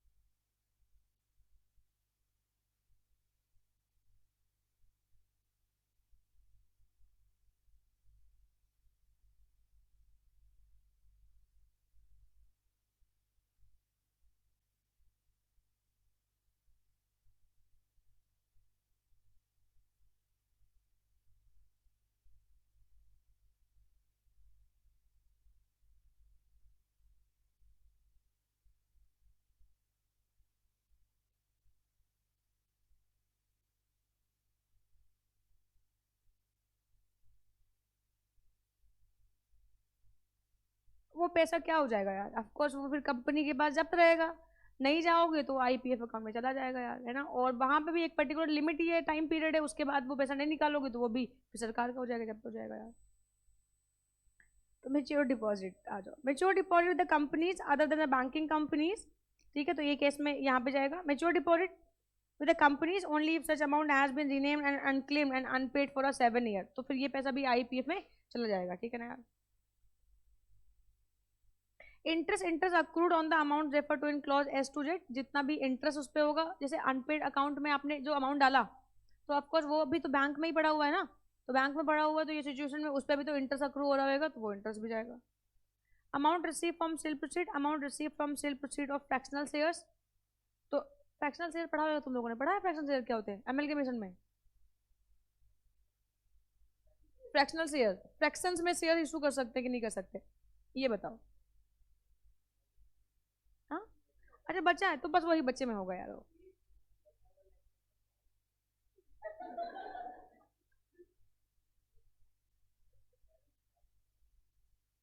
बाद में पढ़ लेना और क्या, आओ पाजी गई का।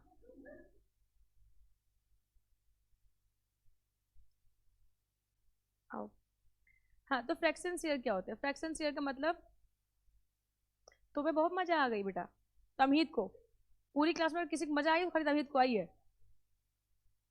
फ्रैक्शन शेयर क्या होते हैं, फ्रैक्शन शेयर का मतलब कभी कभी अमेलगमेशन वगैरह होता है, तो कंपनी क्या करती है, सारी एसेट्स ले जाती है कैपिटल के रिस्पेक्ट में, है ना, तो कभी कभी शेयर्स की वैल्यू क्या होती है, फ्रैक्शंस में आ जाती है ना, नंबर ऑफ टोटल जो कैपिटल है और टोटल इक्विटी शेयर है, जब उसको डिवाइड करते हैं तो कभी कभी आपको शेयर्स की जो पेमेंट आती है वो फ्रैक्शन में आती है, 10 पॉइंट समथिंग शेयर पे करने, 20 पॉइंट समथिंग शेयर पे करने, तो कुछ समथिंग समथिंग शेयर पे करने होते हैं। अच्छा, शेयर्स तो कभी फ्रैक्शंस में तो इशू होते नहीं है, तो जब शेयर्स को, जब किसी पर्सन को इस एसेट के बदले में इतने शेयर्स देने हैं, तो शेयर्स की वैल्यू अगर आगे 10.22 शेयर्स, तो टू का तो वैल्यू हो नहीं सकता है, 10 शेयर्स तो दे देंगे, बट 0.22 का क्या करेंगे, तो उतने वैल्यू का हम कैश इशू कर देते हैं, तो उसको बोलते हैं फ्रैक्शंस में शेयर्स को पे करना, ठीक है ना यार। हाँ,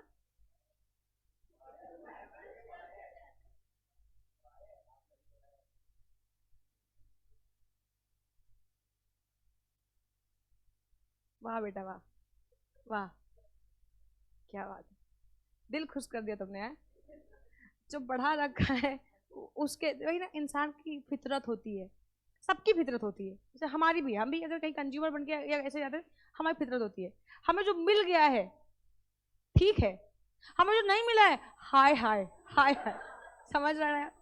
मैं जिम जाती हूँ, तो वहां पे वो स्पा वगैरह का भी प्रावधान है, और फ्री में एक वीक में एक दिन फ्री में दे देते हैं, तो अगर फ्री में मिल, भले मैं ना लूं, टाइम ही नहीं मिलता मुझे, सुबह सुबह जाओ भागो, भाग के वापस आओ, मुझे मिलता नहीं है टाइम।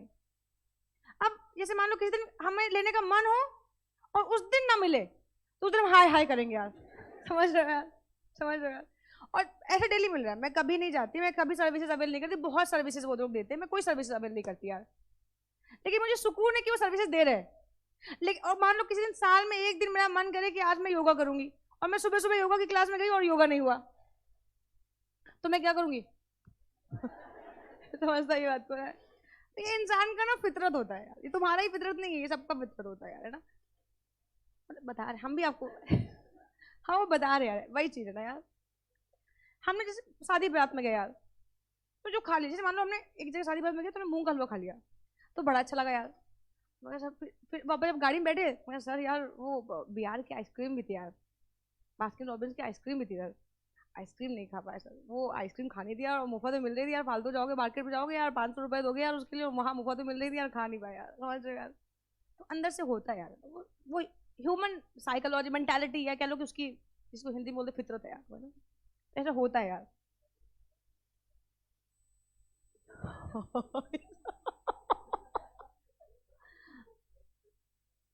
हाँ बहुत बढ़िया बेटा, बहुत सही जा रहे हो ना, हेडिंग नहीं समझ में आती लेकिन अंदर का कॉन्सेप्ट समझ में आता है। नालायक कैसे करेगा तुम, फ्रैक्शन से आ जाएगा तो।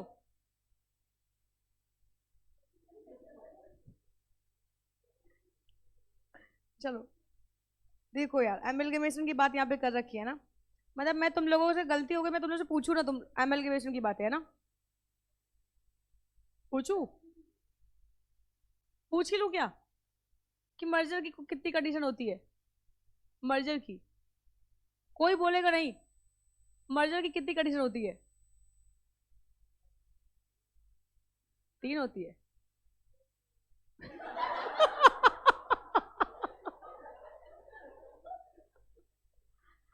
काहे नहीं पढ़ते हो यार तुम लोग घर जाके?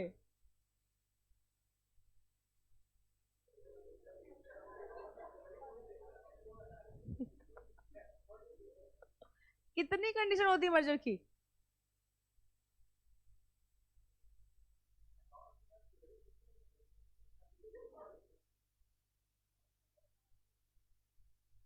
4 होती है।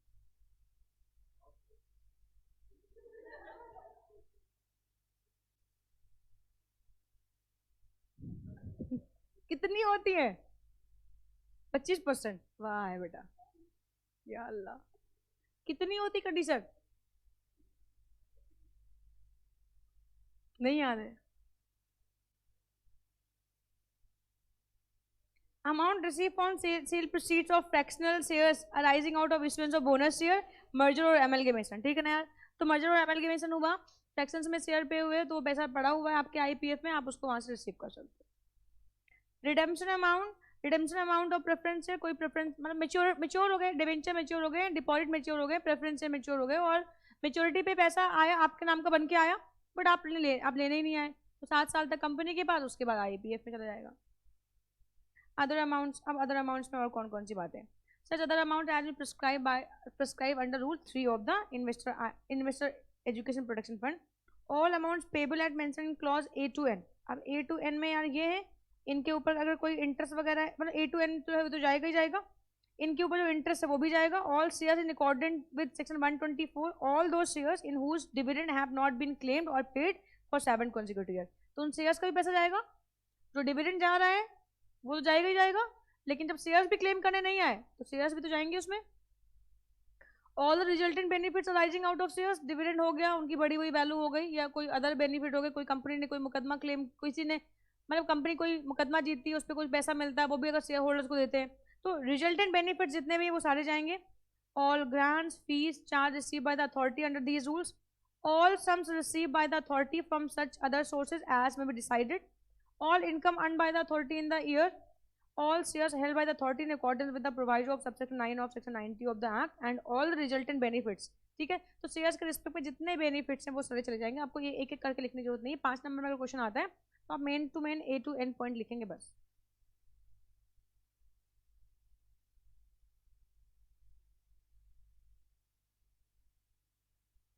बस यूटिलाइजेशन ऑफ फंड, कहाँ कहाँ पे हम यूटिलाइज करेंगे इन फंड्स को?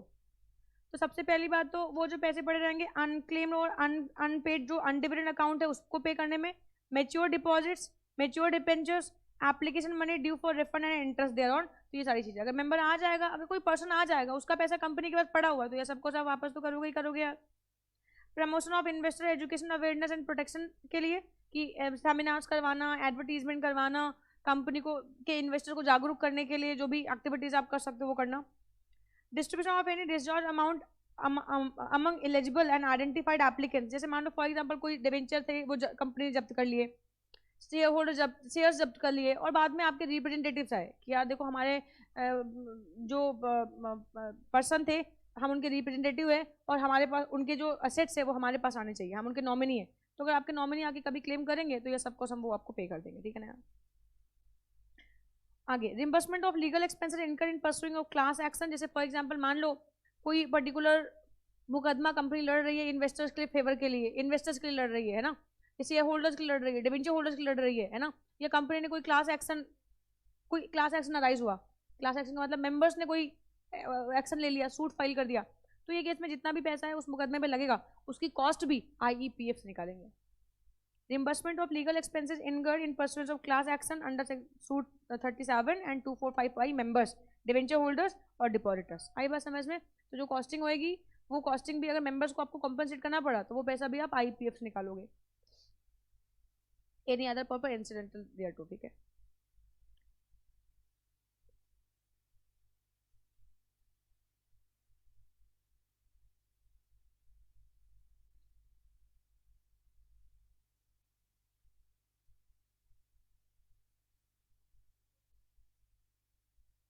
अब इसमें देख लो मोटा मोटी, एक कंपनी जो एक कंपनी में अगर किसी पर्सन ने इन्वेस्ट करके रखा हो, किसी ने शेयर परचेज करके रखे हुए, तो ये सबको उसका अधिकार होएगा अपने शेयर्स पे डिविडेंड को रिसीव करने का। According to section 126, in case any instrument of transfer of shares has been delivered by share holder for registration and transfer of such shares has not been registered by the company, तो अभी 126 का जिक्र किया था, अगर आप company के member हो तो आपको डिविडेंड मिलेगा ही मिलेगा। अब हाँ ये हो सकता है कि आप कंपनी के मेंबर हो लेकिन आपका नाम कंपनी के मेंबर के रजिस्टर में नहीं है, तो ये केस में भाई आपके फिर नुकसान हो जाएंगे, क्योंकि कंपनी तो उसी को डिविडेंड देगी जिसका नाम कंपनी के मेंबर के रजिस्टर में है।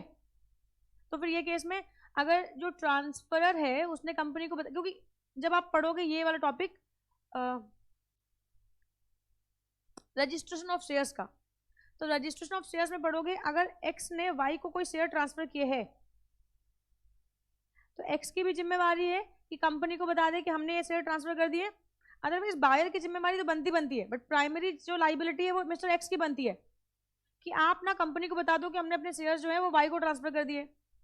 लेकिन अगर मिस्टर एक्स नहीं बताएगा तो उसमें मिस्टर एक्स का कोई नुकसान नहीं होगा, अल्टीमेटली नुकसान किसका होगा? वाई का, क्योंकि उस शेयर के रिस्पेक्ट में जितने भी बेनिफिट है वो वाई को अराइज नहीं होंगे। तो प्राइमरी, बट फिर भी कंपनी प्राइमरी रिस्पॉन्सिबिलिटी एक्स को देती है और उसके बाद सेकेंडरी रिस्पॉन्सिबिलिटी वाई की है कि आप अपने शेयर्स को कंपनी के पास रजिस्टर करवा लो। अब मान लो मिस्टर एक्स ने कंपनी को एप्लीकेशन दे दिया, लेकिन एप्लीकेशन दे दिया कि हमने अपने शेयर्स वाई को ट्रांसफर कर दिए, बट इसका भी एक प्रोसेस है, बट उस प्रोसेस के दौरान ही कंपनी ने क्या कर, रिकॉर्ड डेट आ गई। रिकॉर्ड डेट का मतलब है अब कंपनी ने डिविडेंड बनाने, वारंट बनाने, एंड रिकॉर्ड डेट पे मिस्टर एक्स का ही नाम था, जबकि एक्स एप्लीकेशन दे चुका है, बट प्रोसीजर में टाइम लगता है, और रिकॉर्ड डेट आ गई, रिकॉर्ड डेट पे एक्स के नाम, अब रिकॉर्ड डेट आ गई और कंपनी की नॉलेज में है, तो कंपनी जो डिविडेंड होगा वो क्या कर लेगी? होल्ड कर लेगी, होल्ड कर लेगी अपने पास, और जब वाई का नाम मेंबर के रजिस्टर में लिखेगा तो वाई के नाम पर डिविडेंड इशू करेगी। समझते हैं बात को?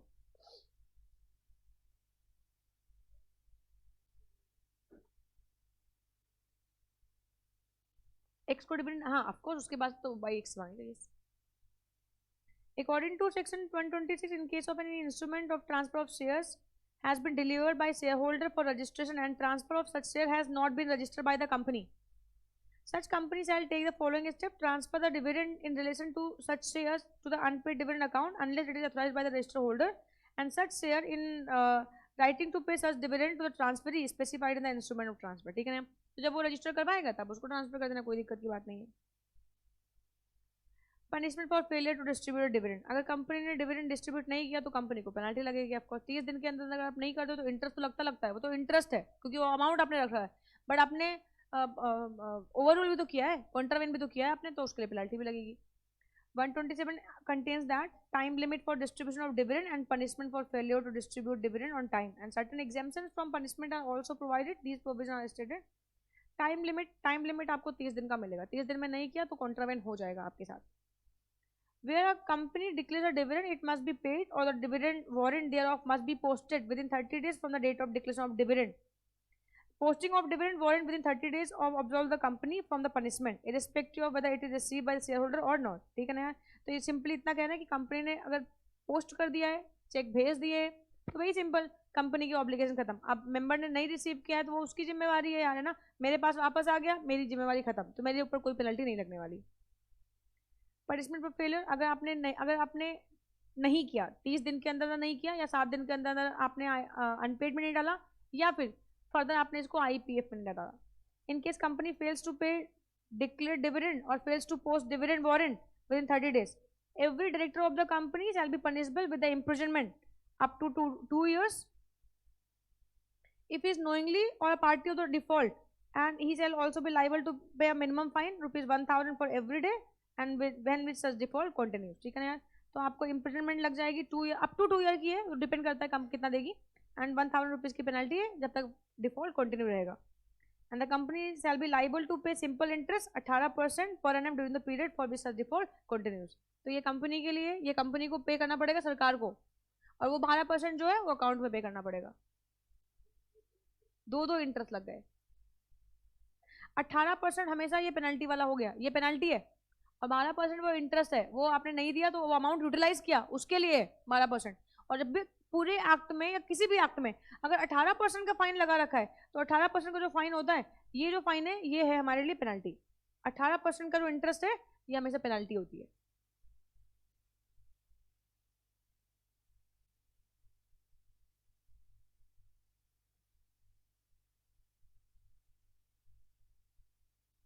चलो, एग्जेम्पशन फ्रॉम पनिशमेंट.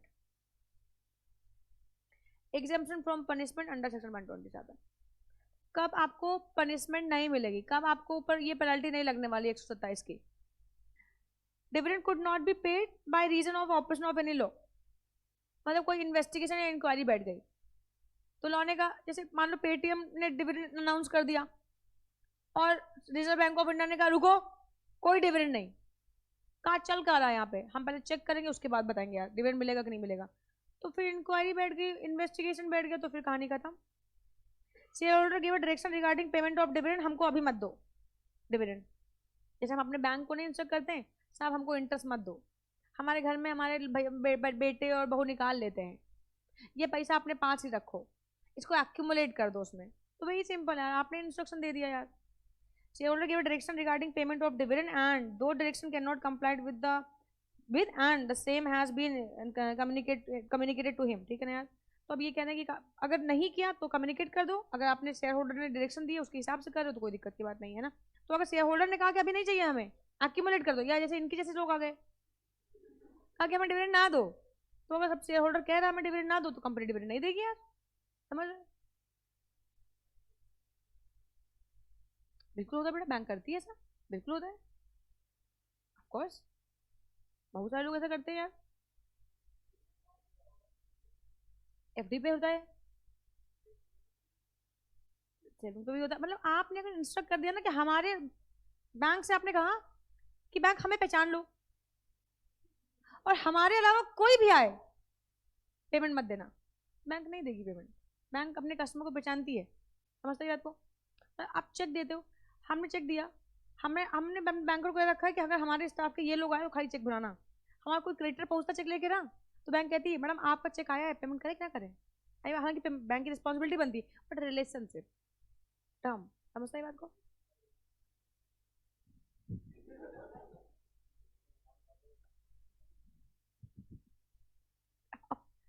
आओ सब जानेंगे बेटा, प्राइवेट बैंक में अकाउंट खुलवाओ. ठीक है, छोटी बैंक में खुलवाओ. Dispute regarding right to receive dividend. अब राइट टू रिसीव डिविडेंड पे क्या डिस्प्यूट है, मतलब पता नहीं किसके नाम पे शेयर है, एक्स के नाम पे या वाई के नाम पे. या मान लो एक मिस्टर एक्स थे, वो चले गए, एक्स के नाम पे शेयर थे वो चले गए. अब इनके दो बेटे X1 और X2, और दोनों ट्विंस हैं. नॉमिनी तो एक ही को बना, इन्होंने नॉमिनी X1 को बना दिया, बट कह रहे हम दोनों ट्विंस हैं, कोई वाद विवाद था नहीं, पिताजी ने स्पेसिफिकली हमको अलग किया नहीं है, तो राइट टू रिसीव डिविडेंड हमारे पास भी है. तो ये केस में भाई तो कानून फिर इस चीज को कंसीडर, अब डिस्प्यूट होगा कोर्ट में जाएगा, तो कोर्ट ऑफ लॉ जो डिसाइड करेगा उसी के हिसाब से मिलेगा. तो ये सिचुएशन में फिर यहाँ पे डिस्प्यूट हो गया ना, तो हम x1 के नाम पे और x2 के नाम, मतलब ये शेयर क्लेम करें, ये शेयर हमारे हैं, x2 के शेयर हमारे हैं, अब दोनों क्लेम पे हमारे हैं, तो फिर डिस्प्यूट हो गया ना, कंपनी किसके नाम पे चेक बनाएगी यार? अब कंपनी अपने मन से 50-50 नहीं बना सकती है, अच्छा लो 50-50 लो भाई, जिसका राइट होगा उसी रिस्क पे बनाएगी यार, समझते ही बात को। अब शेयर होल्डर ने कोई कांड कर दिया, शेयर होल्डर ने कोई कांड कर दिया, और आपके उस कांड की वजह, मतलब मान लो फॉर एग्जांपल जनरल मीटिंग में आया, जनरल मीटिंग में अब बहुत लोग आ गए यार, बहस हो गई, बहस हो गई, तो उठाया कुर्सी अबे कुर्सी के ऊपर कुर्सी मार दिया, देखो सर पे मारो कोई दिक्कत की बात नहीं है, वो तुम लड़ो, कुर्सी पर कुर्सी मार दी, 5,000 की एक कुर्सी थी, 2 कुर्सी टूट गई, 8,000 तुम्हारा डिविडेंड आया था, 10,000 तुमने नुकसान किया, 2,000 तुम दो, 8,000 में एडजस्ट कर लेंगे, तो यहाँ कंपनी डिविडेंड देगी क्या? नहीं देगी डिविडेंड, यहाँ तो एडजस्टमेंट होगी अब यार, क्योंकि तुमने अनलॉफुल एक्टिविटी करी है जिसकी वजह से कंपनी का नुकसान हो गया। ऐसा होता है जनरल मीटिंग में, हमेशा ऐसा होता है, बहस हो जाती है, मार पिटाई हो जाती है, समझता है, ये सब चीजें होती हैं। तो ये सिचुएशन में क्या हुआ, कुछ तोड़ दी, सर तोड़ दिया, तो फिर for any other reason, other reason का मतलब है गया वारंट वापस आ गया, कंपनी ने डिफॉल्ट नहीं करी है, कोई अदर रीजन होता है लेकिन कंपनी डिफॉल्ट नहीं करी, कंपनी अपनी साइड से डिविडेंड पे कर रही है, बट कोई अदर रीजन है जिसकी वजह से शेयर होल्डर डिविडेंड नहीं लिया, तो ये केस में 127 का पेनल्टी नहीं लगेगा।